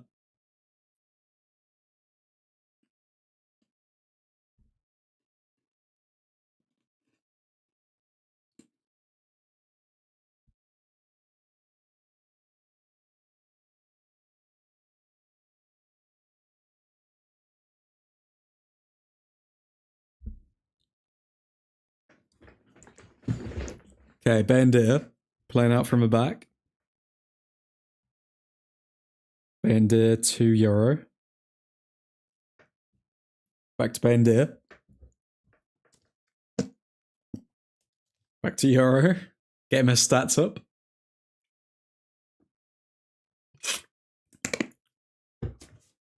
Okay, Maguire. Admin, I'm going to extend the spreadsheet with a salary info. That'd be cool. That'd be awesome. I think we, because I was thinking of like creating like a huge Excel, just like all the information we need to know about these players. Altai, good save there. He didn't just spill it. Shot was from like quite far out, but good save.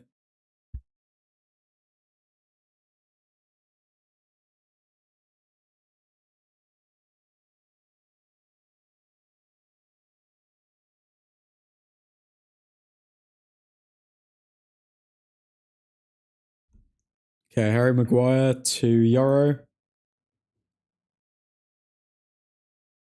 Oh man, we need to see something this half. It's already 5 minutes into the half and we haven't seen anything. Come on, give us something.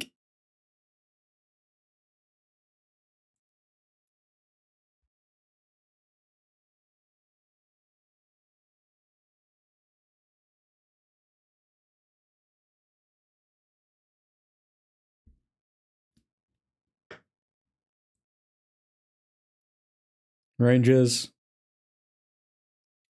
Collier, Inception. Collier finds Eriksson, who almost found Xerxes. Eriksson wins it. Ah, come on.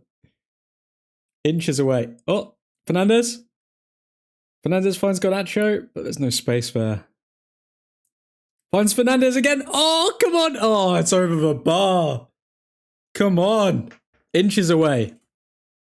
We're starting to heat it up, but a lot of dodgy deflections and stuff going around. Very boring game so far. Extremely boring game, Nav. Extremely boring.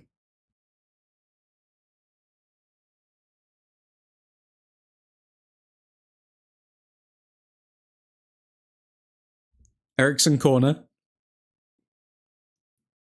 Whips it in, back post. Yes! Harry Maguire! Yes, 1-0. Come on. Come on. And that's another assist for Christian Eriksen. 1-0, Manchester United. Nick spoke it into existence. The slabhead goal. Jack Butland in the mud. Did Eriksen score, or was it Harry Maguire? He whips it in. Oh, wow. No, it wasn't Harry Maguire. Butland just punched it into his own goal. Oh my god, that's such bad goalkeeping. Jack Butland with a Andre Onana-esque mistake there. Oh my god. Just punching it into your own goal. Oh my god. Guys, goalkeeping people, tell me, was that good goalkeeping? Oh my god. That is so bad. Come on, guys, it's Rangers. Wow, the replay, own goal. Fudge, no, it wasn't good. Diego still going with his 3-0 prediction. I did say 2-0, by the way, guys. Just saying.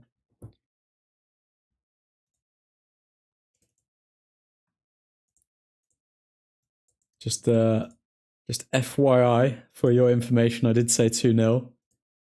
Come on, make admin's prediction right.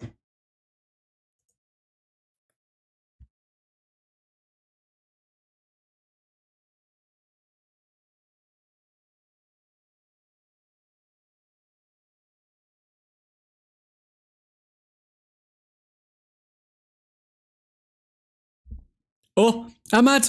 Oh my god, Ahmad. He was offside anyway, but I think he tried to do some sort of bicycle kick. Xerxes was fuming.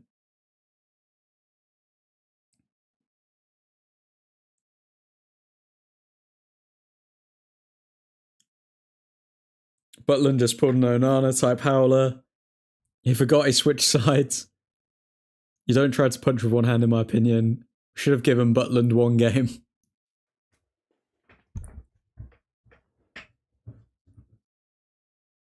Okay, Delo forward. Eriksson to Yoro. Come on, we just need one more goal. Ah, poor from Eriksson.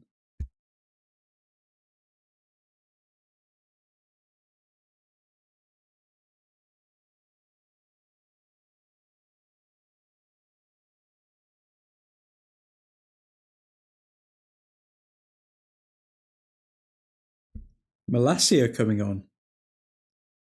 Is Yoro injured or? Okay, so what's happening here?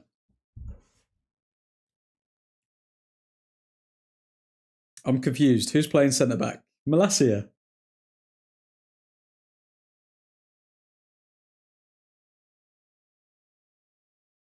So Malacia's playing left-sided centre back. Yoro looks like he's struggling. Yoro walking gingerly off a pitch. Oh no. Yoro been good today. It's been alright. I mean, it's been okay. Keep the pressure on. We get ahead and often take the foot off the pedal. Not today, boys. Wait, no. Malacia is playing left wing back. So is Delo playing centre back? Oh my god. Oh no. This is how it ends, guys. This is how it ends. Diogo Dalot is now playing centre-back. Amorim thinks he's Mazraoui. He's not. He's not Mazraoui.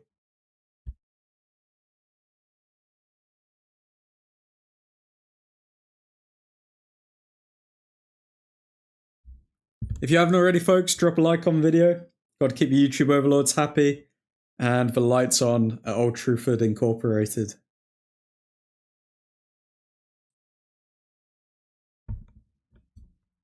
Man, I'd be fuming if I was Butland.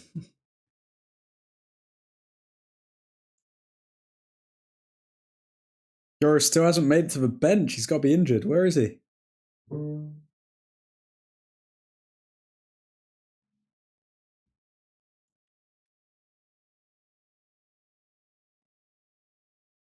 Okay, Dalot, left centre back.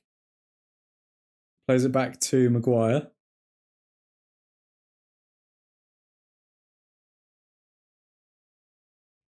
Lol, Dalot first ball out at left centre back, loses possession directly to a Rangers player.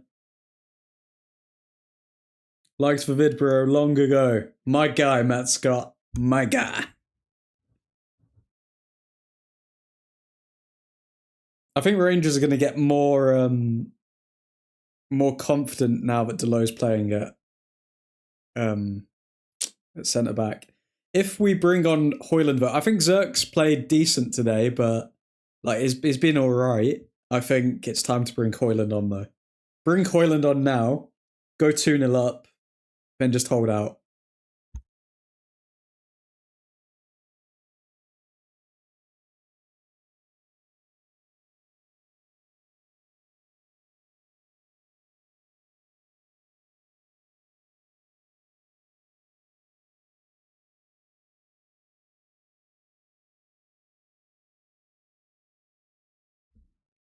Admin, why don't you have ads still? I am waiting until probably mid-Feb to end Feb to do all of that stuff. I want to keep it how it is for now, but end of Feb I'm probably gonna push all of his ads. Just put 20 ads on the video to earn 20p.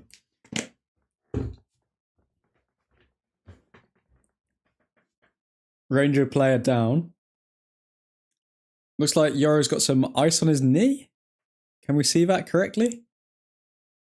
Earn your P's, mate. Eventually. Soon come, Nav. Rangers putting on a guy that looks 12 years old. Let's have a look at this.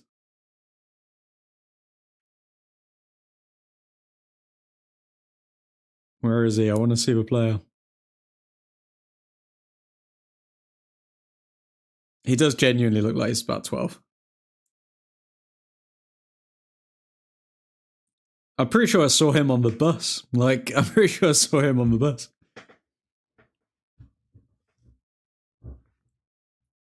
Love how we reverse the roles and try to convince admins to get paid.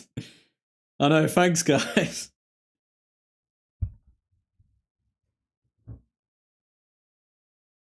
Okay, Dalot, right centre back.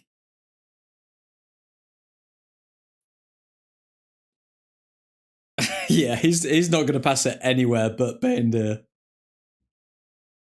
He passed it to Bayendir. Bayendir just spammed it forward and Dalot apologised straight away. Okay, Malacia, what can he do? To Garnacho. Malacia looking like he's got a bit more legs about him. Bruno Fernandes over to Dalot. Dalot to Ericsson. Ahmad. Oh, Ahmad Garnacho, please! Oh my god, Garnacho! You've literally got the whole bloody goal and you hit the post. That would have been the perfect send-off if you were going to leave. Oh my god.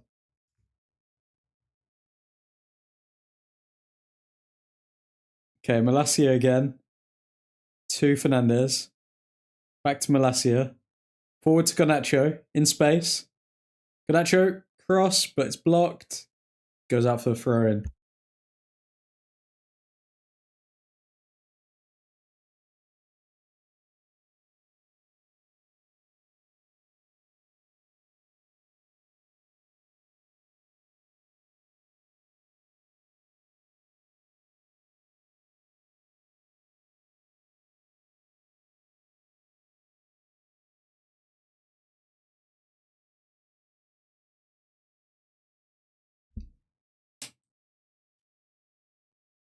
Harry Maguire, forward. Get the bag, spread the influence of honestly biased sports opinion.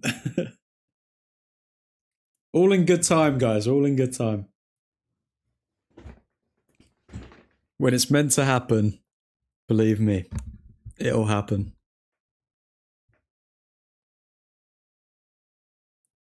Amorim looking kind of nervous on the touchline, rubbing his nose a bit, showing he's not really comfortable with the situation. How did Ahmad not get a sniff at Rangers? These lot look terrible. Maybe this is why they are terrible. Like, they can't recognise good talent when they see it.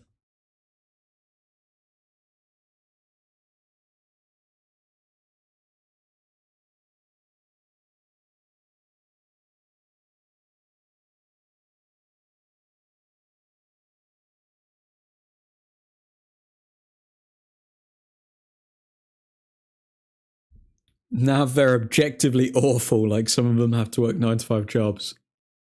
Sunderland saved his career. Well, Ahmad does say that like the manager of Sunderland, or the manager at the time, was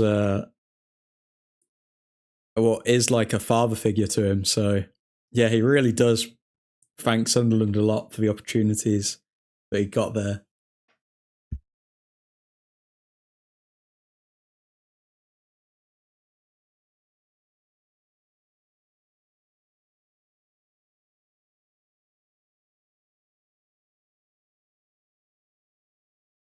Corner from Ahmed here.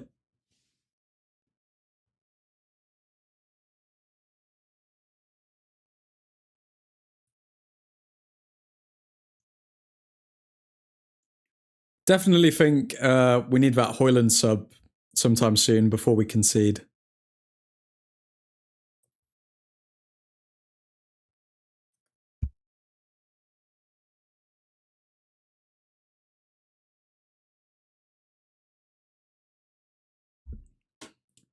Go on, Nav, I'm all ears. What is this hypothetical question you speak of?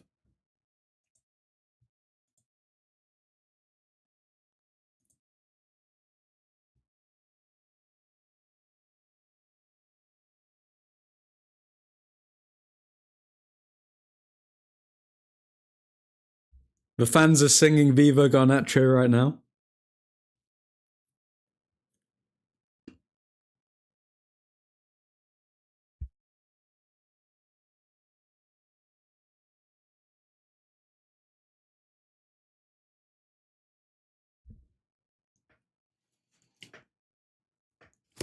Delo to Martinez. Maguire. To Martinez.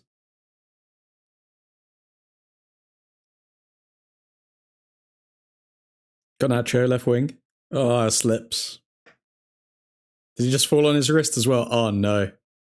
He's injured himself. We're not going to get 70 mil. No, he's back up. It's all good.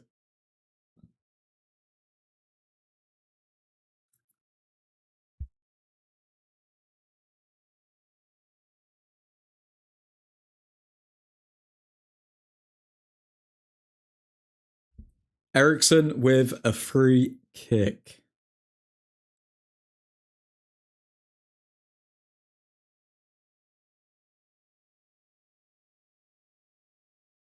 I will answer your question now. I'm just going to wait for this free kick because I sniff a goal here.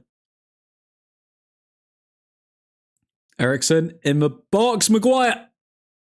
Maguire is so bad. He's genuinely... Why can he not score for United? Oh, he was well onside as well. Bro. Give Ericsson his assist, you Mongol. Oh my god. Okay, back to the question. Say every city only had one club, so London FC, Manchester FC. Every player currently playing in that city gets transferred over automatically. Which club would you think would be the best? Wait, so every player currently playing in that city gets transferred over automatically. I would say. So you're basically asking, like, in terms of English talent, what areas of England have produced like the best talent?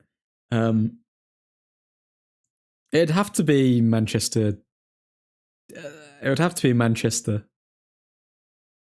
without a doubt. Like, there's more successful Manchester players than any other, I think. Like, you look at the Premier League, like, almost all of the like successful English players, well, not all of them, but like a lot of successful English players played for like the United Academy, and then they just moved on to other clubs. So yeah, I'd say Manchester, without a doubt. What do you think, Nav? How's the XG doing at the minute? Probs just dropped again after that miss. Our XG, well, our XG is 1.88. So we are getting to the point now where we should have 2 goals. And we're yet to score the second, which may and almost definitely will cost us if these players don't pull their finger out. It's like Chelsea, Arsenal, West Ham, etc., become one club. Oh, I see what you mean. Okay, so they don't have to actually be from the city, but what you're saying is like just one area, one city. I would say, I'd still say Manchester. I mean, London would be the direct rival, but I'd say Manchester would still be a better team than London.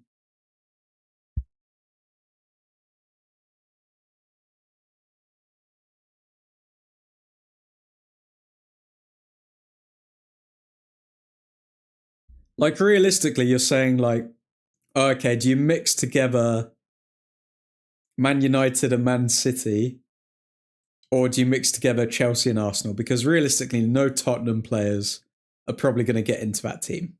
Maybe Maddison, maybe Son, but realistically, no Spurs players are going to get into that team. No players from West Ham are, no players from Fulham or like Crystal Palace. So it's just a combined 11 between Chelsea and Arsenal, or a combined level between United and City. And I think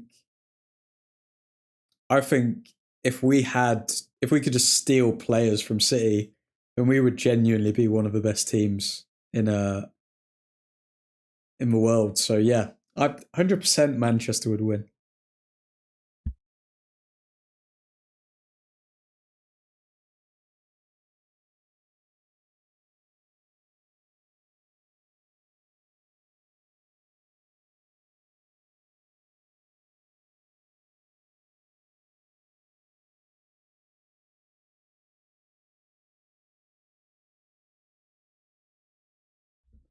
What about Merseyside?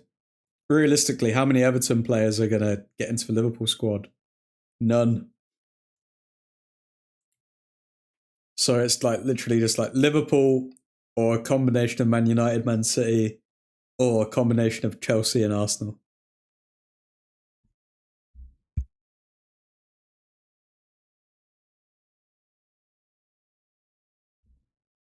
And then you could do like, I don't know, West Midlands. So then you could have like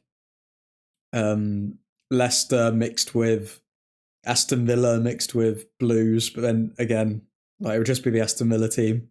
So I don't know, man. I don't know. I think Manchester has that one nailed down.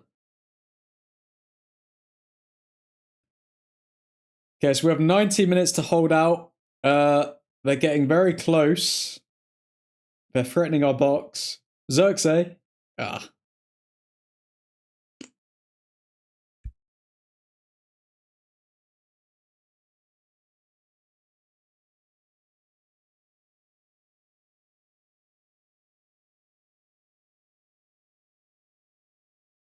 This has been an extremely boring game, guys. I'm sorry. I'm sorry there's not much to talk about with the game. Like, we've literally just passed it around. Like, it's been a bit more exciting in the second half, but still, like, it's like Amarim says, you can tell the players are thinking about what they have to do, and like everything's so sluggish by like 2 seconds. Oh, Garnacho! Presses, but Butland clears.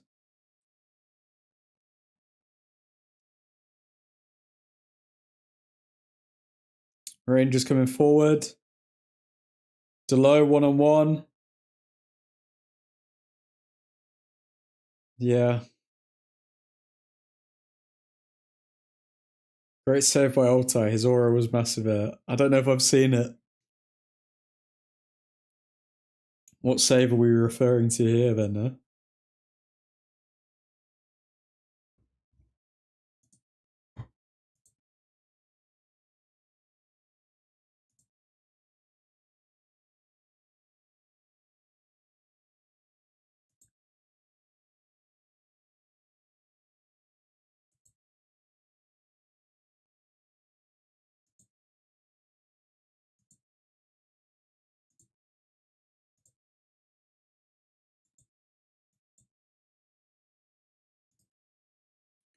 I'm surprised Hoyland hasn't come on. Is he coming on now, or? No, Mainu and Ugarte are coming on. It's really surprised Hoyland hasn't started today.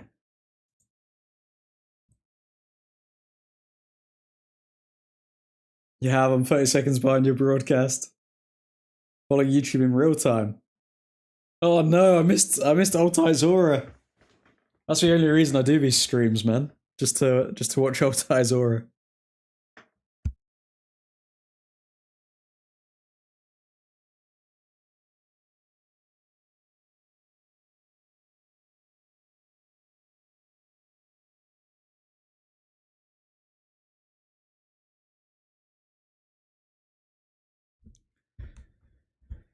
Rangers coming forward, cross in, shoot outside the box, and it is saved by Altai. Altai has not spilled a single ball this game, which is very good. Very good.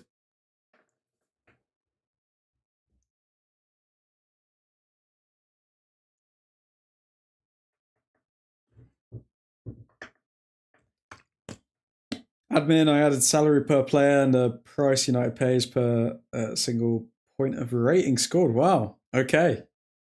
We'll be able to see the pound for pound greats and the you should watch after game. I'm gonna show it in the next game, Nick. So on Sunday for Fulham, we'll have like a whole segment going through it. Nick the true admin. Yeah, very true. Very true. That's why Nick is the Dutch destroyer. That is why Nick is the deputy Dutch destroyer. Guys, if you want to help contribute to the Old Truthford community, you may earn a little blue name with a little, is that a wrench? You may earn a wrench next to it as well. So just saying, guys. Nick is the unsung hero of Old Truthford. Shout out to Mr. Nick. I am the IT guy in the background doing stuff you wouldn't even know about. And send people to the Shadow Realm. He is. He is. I mean, Christian's been very well behaved since he's seen that little wrench that you've got there, Nick. So I help by being in stream admin. Nav helps by giving us the hypothetical questions. And Matt is always giving the good vibes. Along with everyone else. Malacia to Harry Maguire. Are we going to score another goal, guys? Like, does anyone actually see it? I feel like we kind of got lucky with one goal and then we bottled all of our chances since then. Casemiro is the worst. £48,680 per single point scored. Yeah, I can see that. Wait, but you have to do it. Oh, it's hard doing it per point scored, though, isn't it? Because like the players that haven't played as much as the other players will Oh, Ahmad through. Oh, Ahmad, terrible shot. Ahmad is being greedy this game. Xerxes was free in the box, but we need is that on average points scored, Nick, or is that on like just adding all of the points scored that they've got? Because otherwise the players that haven't played as much will they'll naturally get higher amounts per single point scored. Kens and Caleb give bad vibes. Nav! Throwing the daggers out. Old Truthford is just great vibes. Great vibes, great people. Here's to the admin's angels. And here's to Old Truthford. Taking over the game. Per 90 would be better. I did coin Dutch Destroyer. Yep, Ethan. Ethan's head of nicknames in the Old Truthford community. A salary by overall rating or comps. These are facts in the archives of Old Truthford. The thing is, guys, these streams aren't going anywhere. Like, once you engage in these streams, they will be here for history. So Casemiro has a 7.2 but earns 350k per week. Ooh, sheesh.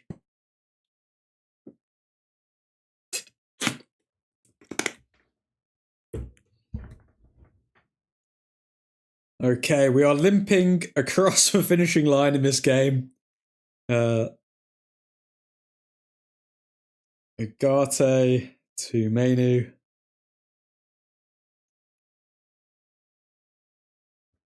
Admin name change to New Truthford when Old Trafford gets demolished. Never. Never. Malacia to ManUtd. To Fernandez. Come on, guys, give us something.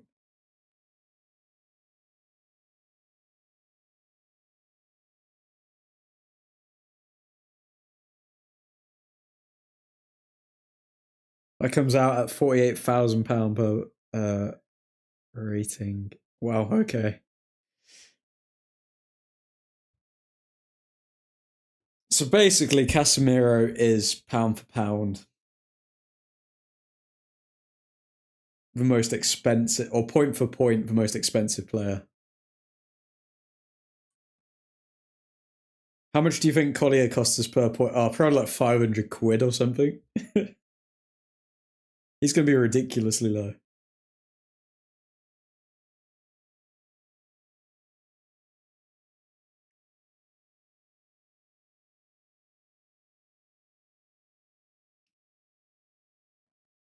Okay, Bruno Fernandes. Højlund is coming on, guys. If Højlund scores in the last 10 minutes of this game, then I swear he's a vampire.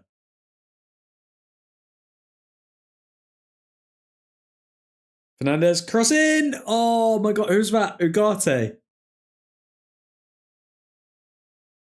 Ugarte, header, but Butland saves. Straight at him, really. Had the entire goal, but found Butland's hands.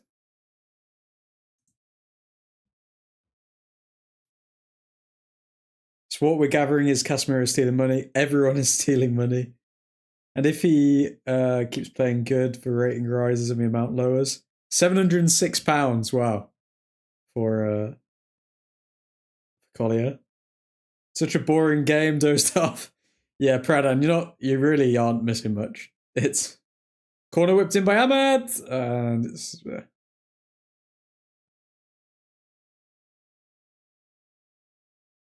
come on. If Højlund comes on, having only had 9 minutes and he scores, everything in that Højlund video will be vindicated. There's no way. There's no way he scores.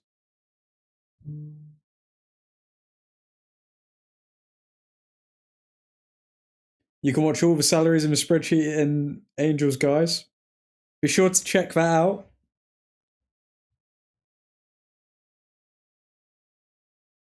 Lysa Creations, we are playing this shiz, but we have signed no one.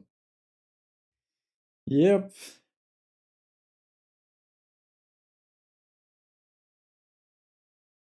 Nobody's actually left either. Like, I mean, Anthony's still here. Even though the deal's supposedly done and all of this, Anthony is still here.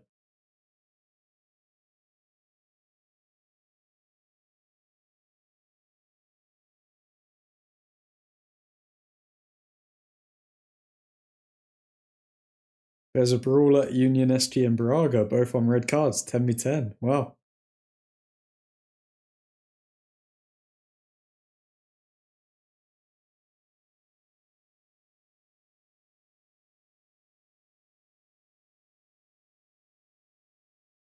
Oh, wow. Oh, my God. We were inches away. We were inches away from conceding there. The Rangers player is saying that there was a handball. Altai came off of his line. It was offside anyway. Never mind.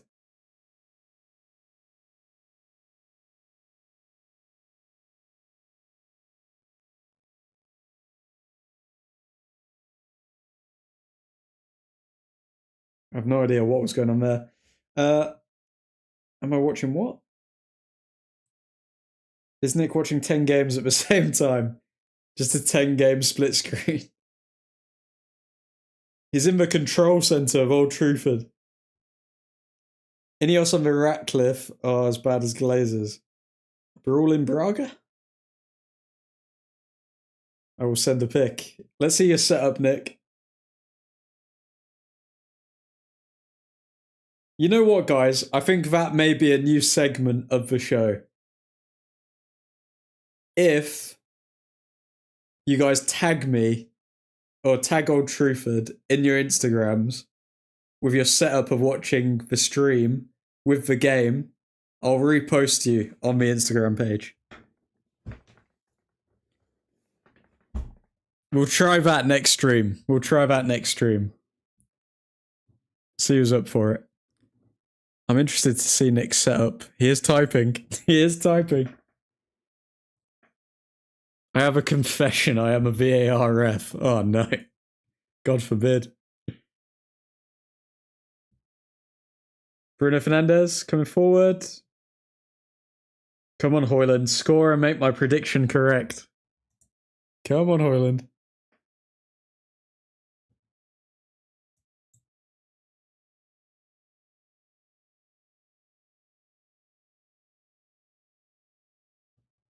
Okay, Martinez. Very Wilden in Portugal. Nah, maybe Højlund isn't going to score tonight.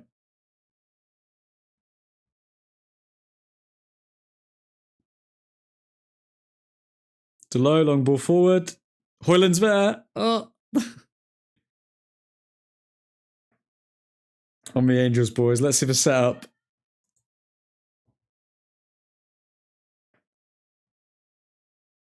Goodness me, Nick. Goodness me. He's got the scores of every game in world football.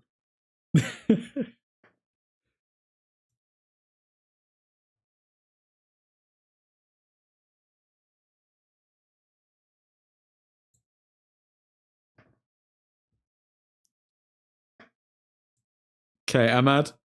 Oh. I don't know what he was doing there. Just spun into the player. Malacia, good challenge.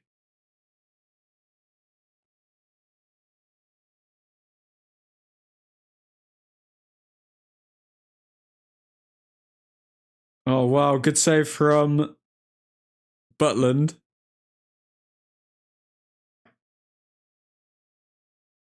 Nav, Nick is omniscient. How easy you monitor, mate? 17-inch. Usually I have a tablet for the scores, but it wasn't charged. Tablet for scores and screen for the game. Malacia being good today? Yeah, Malacia's looks switched on. Hopefully this puts him in the shop window.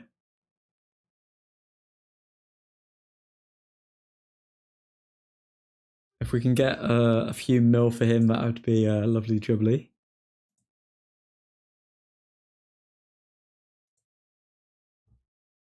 Garnacho. Ugh. Poor from him.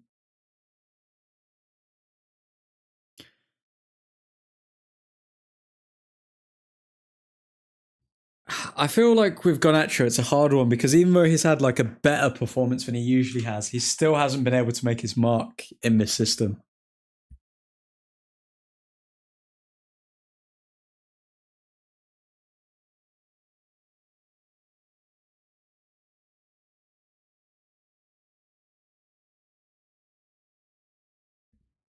Was a bit distracted by the spreadsheet, so didn't update you all on the scores. My bad, guys. Nick, you are forgiven, as Nav says.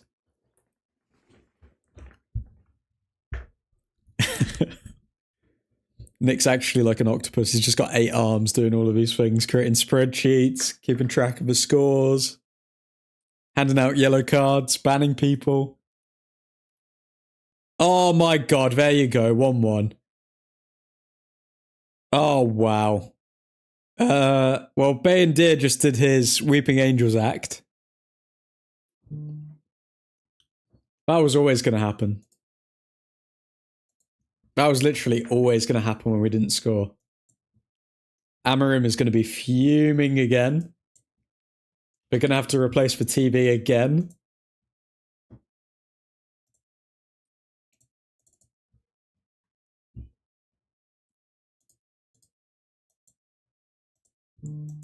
Smash and grab from Rangers. Maguire kept him on side. Poor from Maguire.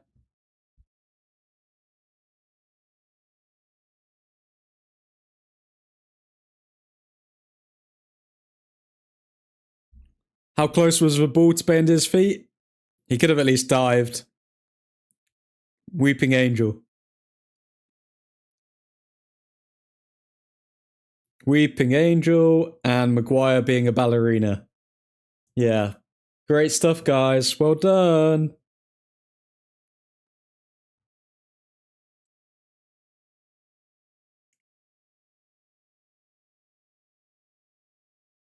So we can't score. You're forgiven, Nick. Shiz says Matt Scott. That's the perks of being a teacher, a brain going 100 miles per hour and knowing how to multitask 5 things at once. That's why Maguire shouldn't be first choice. Well, Hoyland brace. Nick, the 17-inch Dutch destroy. Oh, okay. Again with Maguire.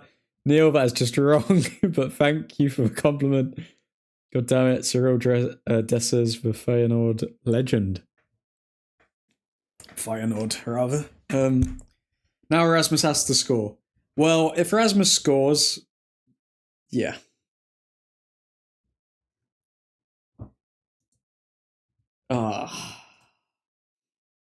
We've got 5 minutes to get Erasmus to score.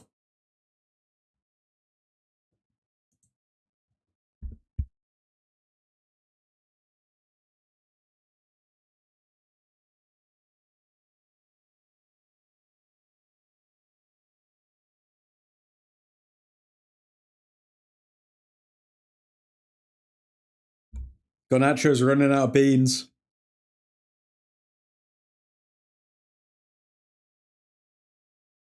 Erasmus is finished.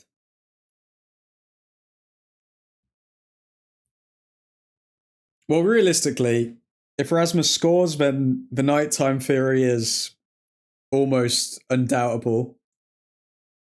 If he doesn't score, then we're right in saying, yeah, he needs to get moved on. So either way, we win either way. I'm sure Sporting Lisbon would be happy with Højlund, and we can take Gyökeres.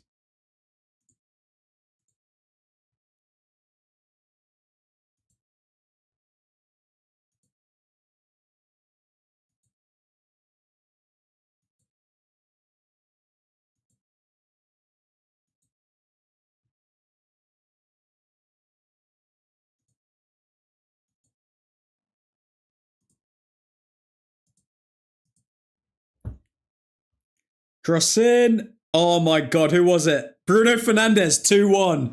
Oh my god, what a goal.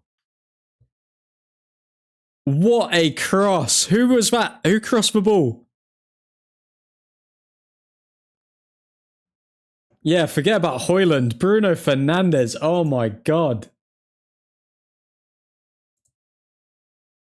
Oh, come on. Come on. Was that Martinez? Who was it that found him? Malacia, I think. If that was a cross from Malacia, bloody hell. No, it was Martinez.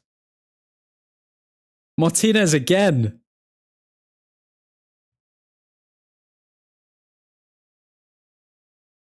Martinez is clutch, man, in these last few minutes. Man City, now this. 2-1. Looks like United may not have to play any knockout games. Come on. Come on. Oh, look at him. Come on, Bruno.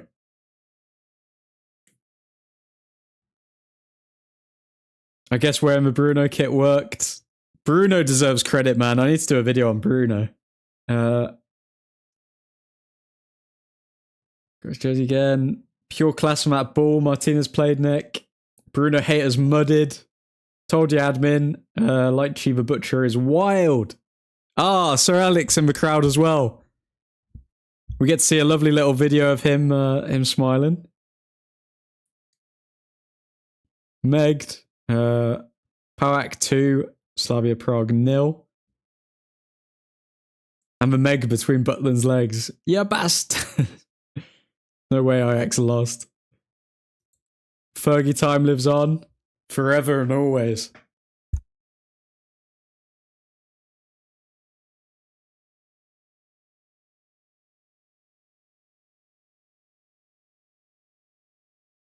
What a goal, man.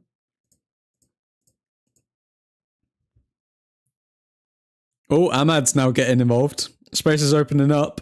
Ah. Højlund, man, he needs to stop shouting at people when they don't pass the ball to him. Sir Alex smiling in Fergie time. Things you love to see.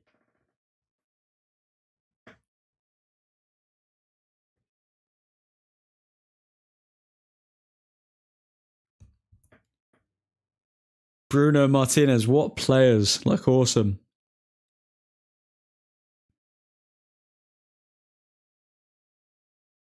Well, Højlund's just falling over balls. Ayo.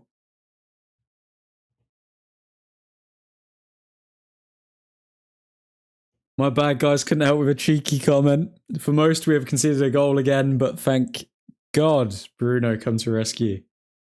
Admin, imagine prime Bruno and Pogba as our number 10s. Oh, don't get me started, Nav.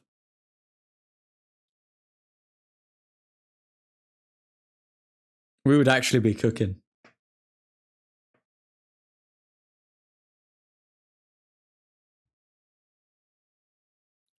Come on, ref, blow the whistle. This is over. This is over now.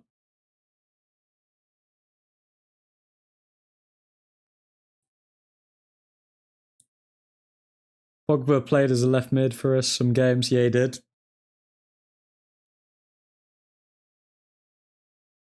And that's what a captain does, man. That's what a captain does. Bruno turns up, flicks the switch. Højlund's done nothing since he's come on, by the way. To be fair, he only had like 15 minutes, but still. Done absolutely nothing. Like, if you would say which one cost more out of him and Xerxes, at the moment, you wouldn't be able to tell. You wouldn't be able to tell that Hoyland cost like twice as much. Why is it still 1-1? It's 2-1.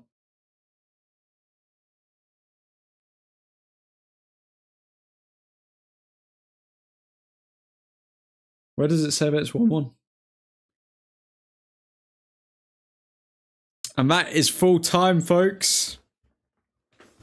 We've done it again. Amarim wins, and let's look at this beloved table.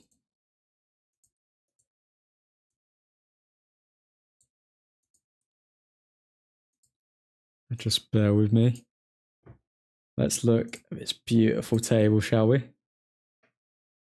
Okay, we didn't quite make it up to third, but we are in fourth place. Look at that, folks.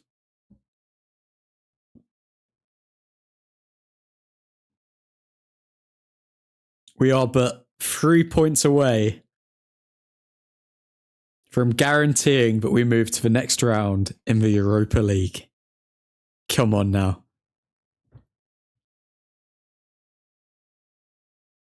Hey, we got a win. Way to support y'all. Full time, Manchester United 2, Rangers 1. GG, lads. Glory, glory, Man United. Bruno saved us today. Nick, the Dutch Destroyer, top man. Bruno saved us since signing. Yep, it's very true, Diego. Very true. Win would secure top 8 with draw, high chance. Yeah, so if we drew, then realistically, the only teams that could knock us off are Galatasaray and Bodo. Oh, I don't want Bodo / Glimt to come back and curse us further. So yeah, let's get through to the player ratings now, folks. And let's see what everyone is thinking.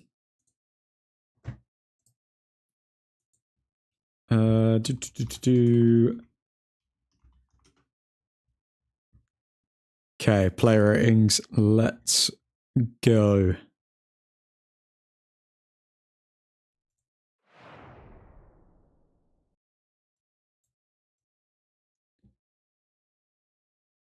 Okay, so first things first.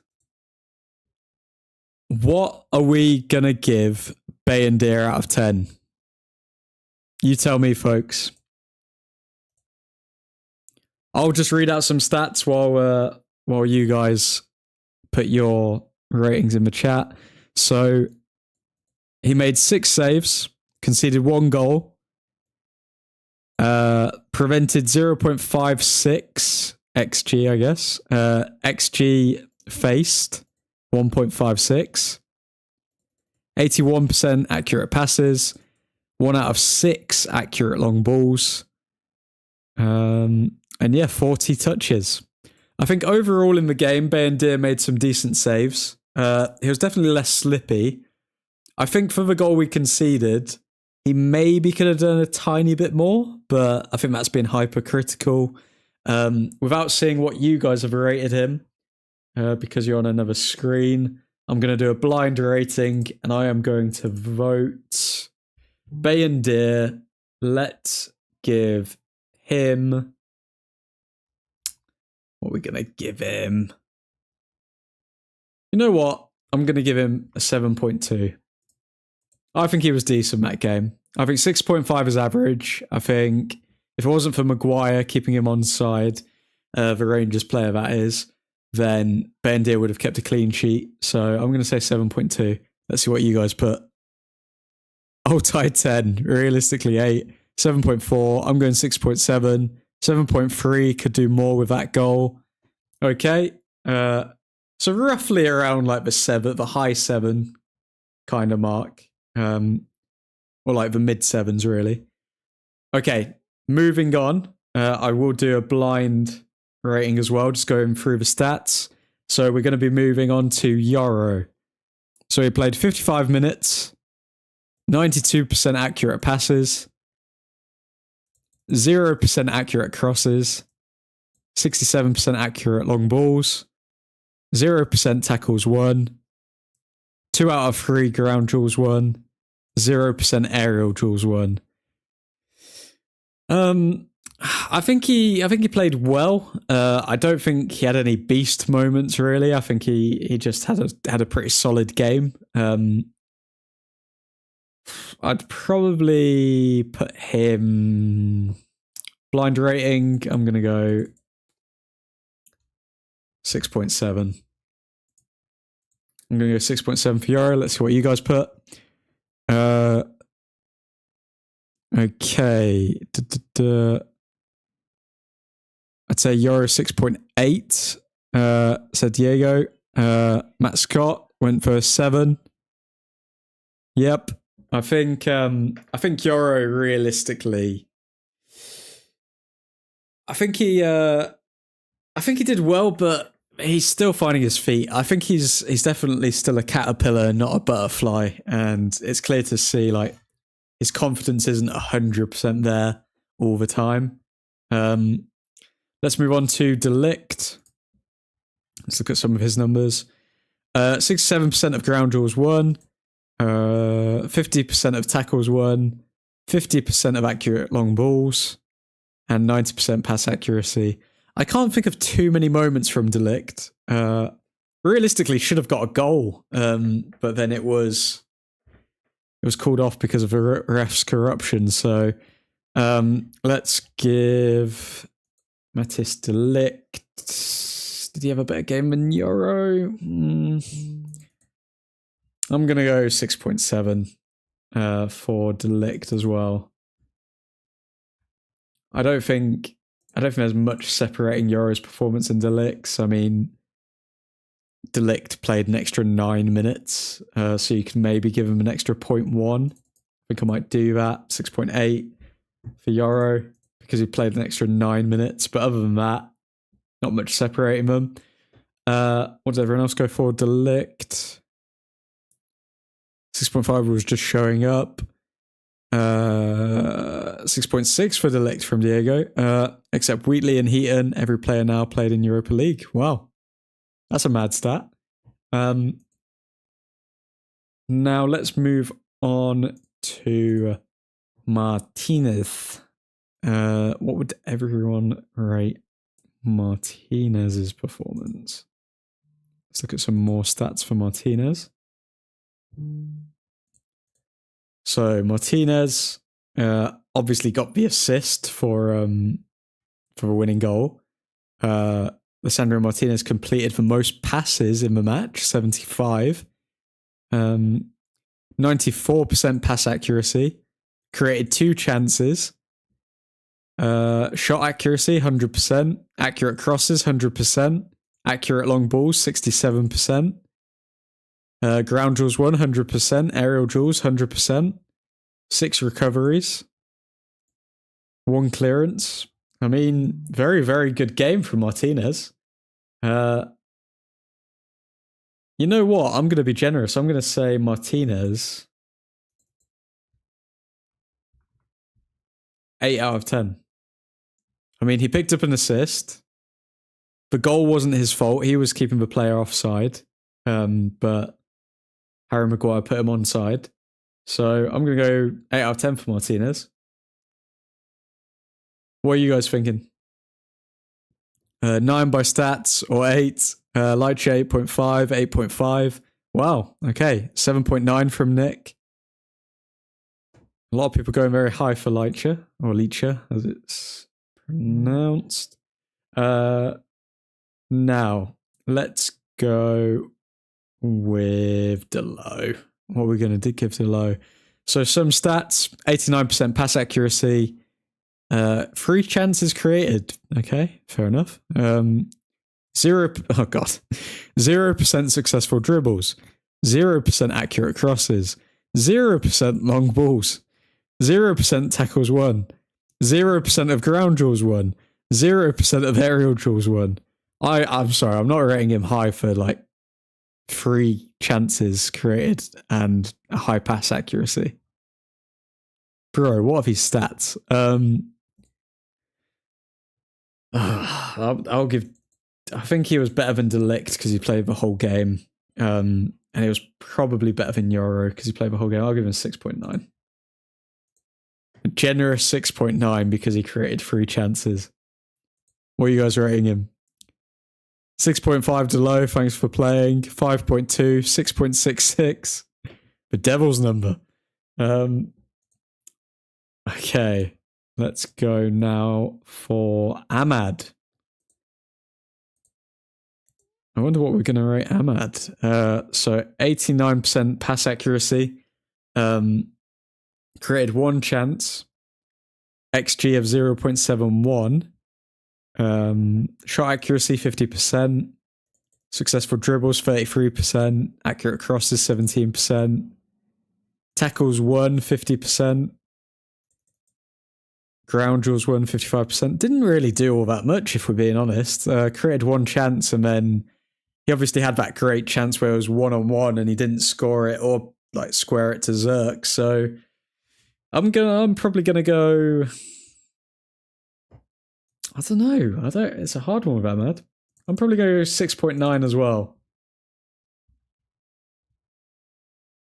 I think he was getting in the right positions. He was playing well, but he didn't like really make the most of it, to be honest. Yeah, no, not very good. Off to a brewery. Cheers, fellas. Good result for the boys. Cheers, Ethan. Thanks, man. Enjoy the brewery. Speaking a bit, man. Admin, this means this was the 2nd best Europa League game of Delo. That doesn't sound right. Probably is, to be fair. Because like he didn't make that many mistakes in the game, did he? I don't think Delo made like constant errors. 7.2, there's no way Ahmad contributed the same as Delo did. I mean, Delo created 3 chances, Diego. Ahmad created 1. And Ahmad also had a 1-on-1 where he should have scored or at least squared it. So, I mean, we've got to be fair here at the home of honestly biased sports content. Moving on. Ericsson. What did we make of Ericsson's performance? 80% pass accuracy. What else we got? 33% accurate crosses. 0% tackles won. 0% of ground duels won. 100% of aerial duels won. Realistically, he should have had an assist with that cross to Maguire. He did also create the first goal with the cross in that Butland completely just failed at punching away. So I think for Ericsson, for me, I'm going to give him 7.2. I think he was on the same level as a Bayendir for this game.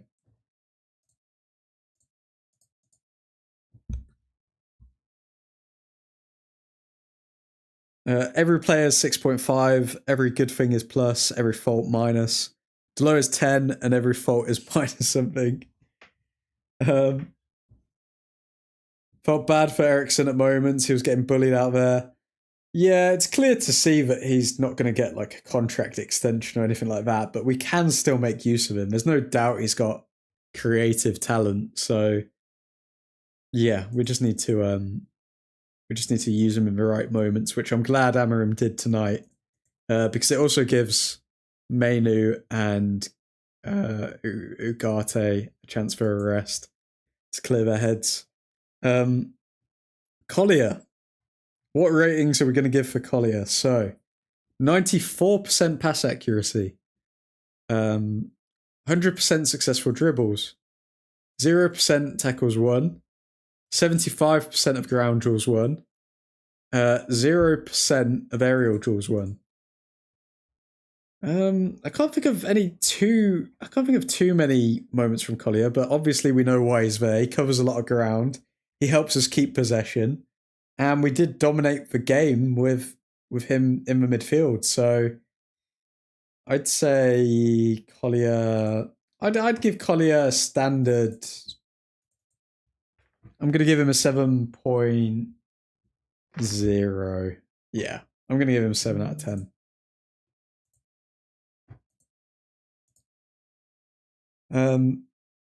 Collier was steady in the back, 7.2. Collier, great showing for the young lad, 7.3.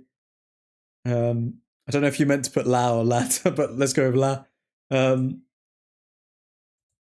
Okay, Garnacho. Let's see. What do we rate Garnacho? The man who could be leaving us very, very, very soon. I think I'm going to give Garnacho... First, let's go through some stats. So, Garnacho completed the most dribbles in the match, 3. Garnacho hit the woodwork 1 time in 5 total shots. 87% pass accuracy. Created 1 chance. Had an XG of 0.58. Shot accuracy 50%. 43% successful dribbles. 0% accurate crosses. 0% tackles won. 0% aerial duels. 55% ground duels. He was active. He was active the entire match.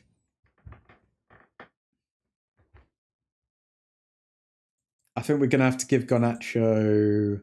Did he have a better game than Eriksson? No. Did he have a better game than Collier? This is a hard one. Nah, he didn't do more than Collier, but he was showing promising signs like Collier was, so I'm going to give 7 out of 10. Fernandez. Nope, we'll save him for the end. Let's go with Xerxes. Okay. I thought Xerxes was more engaged in this game, looked a bit more proactive. What did you guys vote for, Garnacho? 7.4, 7.4. Garnizzi, no. 7, 7. Shame he didn't score. Yeah. Let's go through Xerxes' stats. So, 82 minutes played. 6 passes. He made 6 passes the entire game. He played for 82 minutes. That's making 1 pass every... Let's actually work this out on the calculator. So 82 divided by 6. He made 1 pass every 13 minutes. Bruh, come on. Come on now. That's ridiculous. Chances created 0. It felt like he had a better game, but when you look at the stats, it really doesn't show that. XG 0.35. Shot accuracy 0%. Accurate crosses 0%. Aerial duels 1, 33%. Ground duels 50%. Nah, I'm sorry, I'm not having it. Xerxes, if it was Hoyland, he would get the same score, so I've got to give you below average. That's not an average performance for me. That's a 6 out of 10. Like, how we can't accept making 6 passes. He's got a point for every single pass he made in that game. There you go, Xerxes. Merry Christmas and Happy New Year. Fernandez. Now this is the big one. So, Bruno Fernandes created the most chances in the match. 4. Pass accuracy 78%. 4 chances created, as mentioned. 50% shot accuracy. 100% accurate crosses. 56% accurate long balls. Only dispossessed once. 100% of tackles won, 50% of aerial duels won, and 44% of ground duels won. I'm going to go with Bruno.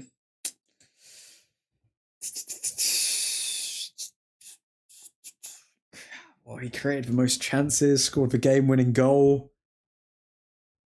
It would be... Yeah, he's got to get... Martinez got an 8. And that was from an assist and a good game. I think Bruno Fernandes had a decent game, but he got a goal. So I'm going to go... This may be harsh, but I think it's fair. I'm going to go Bruno Fernandes 8.4. What's everyone else saying? Bruno 8.9. Don't forget the subs, 8.7. Okay, subs time. Let's go through the players that came on.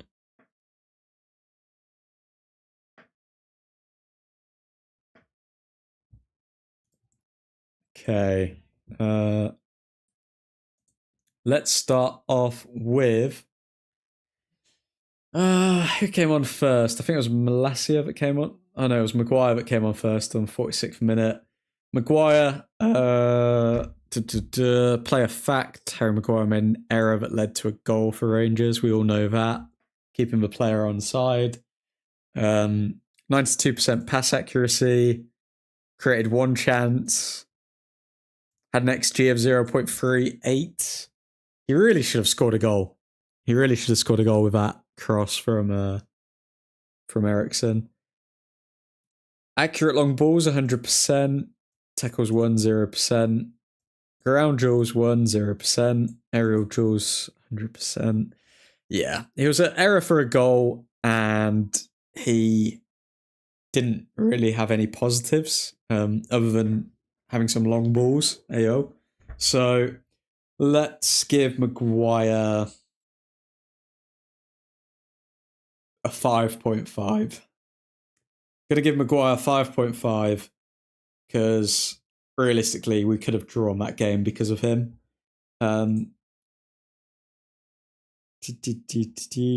Malacia played 35 minutes, 79% accurate passes. Get your player ratings in for Malacia.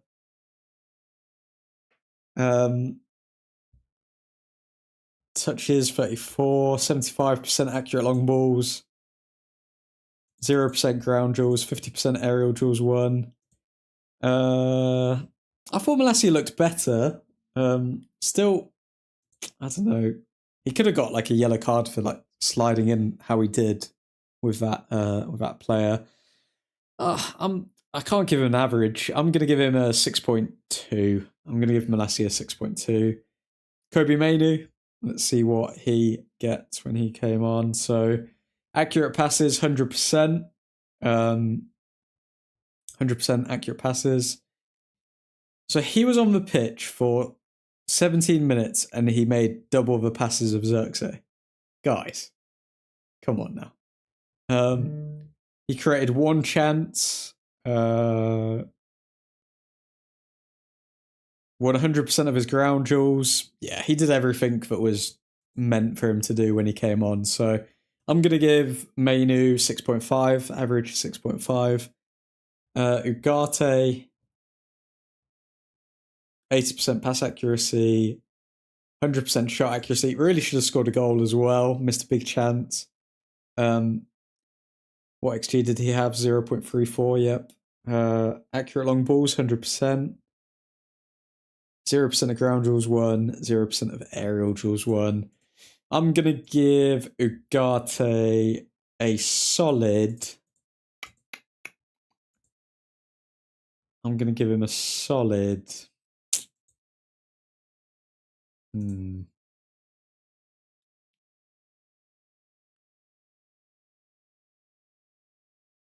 I'll give him a 6.2. I think... Yeah, I'll give him a 6.2. I don't think he was as slick as Mainu when Mainu came on. But yeah, he deserves 6.2. And those are the player ratings, folks. Nah, 7. A 7 for Ugarte. What did Ugarte do to earn a 7, Pradan? Oh, Hoyland. I completely forgot about Hoyland.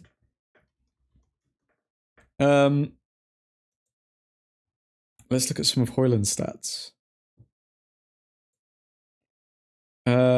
So he played 8 minutes, made 2 passes, and won 50% of his ground duels. Hoyland, just have to give him gonna have to give him a 6. Same with Xerxes. Just absolutely average, really. Or well, below average rather. Completely biased scoring. The home of honestly biased scoring, Pradan. Welcome. One and all. Welcome. Average rating 6.82 for this match. I think that's fair. I think we were just above average. Like, if the team performance, if we're going to say a 6.5 is an average team performance, I'd say we were just above average. Like, it was a very boring game. I don't think it got a lot of people off their seats. Yeah, I think we just about did all right. Third worst match in Europa League out of 7. Wow. Okay. That's interesting. So there were 4 games better than this.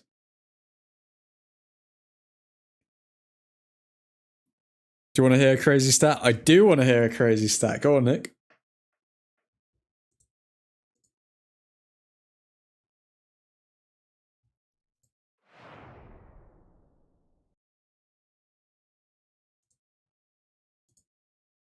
Oh, the suspense is killing me now. We play, in average, 0.6 better as a team when it's a cup.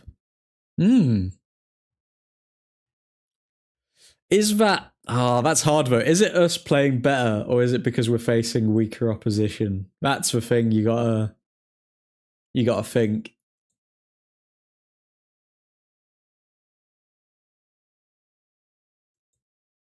Well, either way, Bruno Fernandes wins the illustrious Old Truthford Man of the Match award. But let's end it on a few other stats just quickly before we call it a night, gents. 6.37 for Prem, 6.99 EFL, 6.9 FA, 6.89 Europa. That is interesting. I wonder why EFL is so high. I feel like the more goals we score as well, like the higher the average player ratings are going to be, because more players are going to get like extra points for like assists and stuff like that. So in the EFL, when we played Tottenham and we score 3 goals, it's going to be a lot higher. Good game against Barnsley and Leicester. Yep. Yeah, that makes sense. Yeah.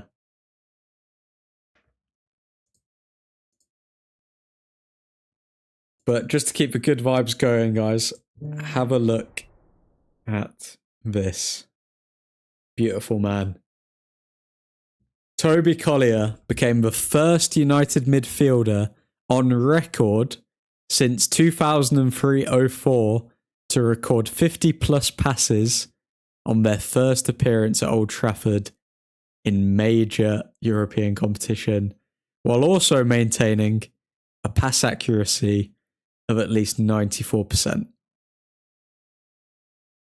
That's quite a long stat. I thought it was going to be a lot punchier than that. So, specifically, first appearance, Old Trafford in European competition, best passes ever since 2003/04. Nice having a stat man, isn't it, admin? It is. I mean, go to the stat man. You're going to have to change your nickname soon, Mo Nick. I mean, like, if people get comfortable with hearing the stats. His price went up, the fudger, from 706 to 708 per point. Oh, he's milking us dry. He's milking us dry. But gents, I appreciate you all tuning in. I hope you all have a lovely end to your week. And yeah, I guess I'll see you for the Fulham game on Sunday at 7 p.m. But for now, keep on statting, Nick.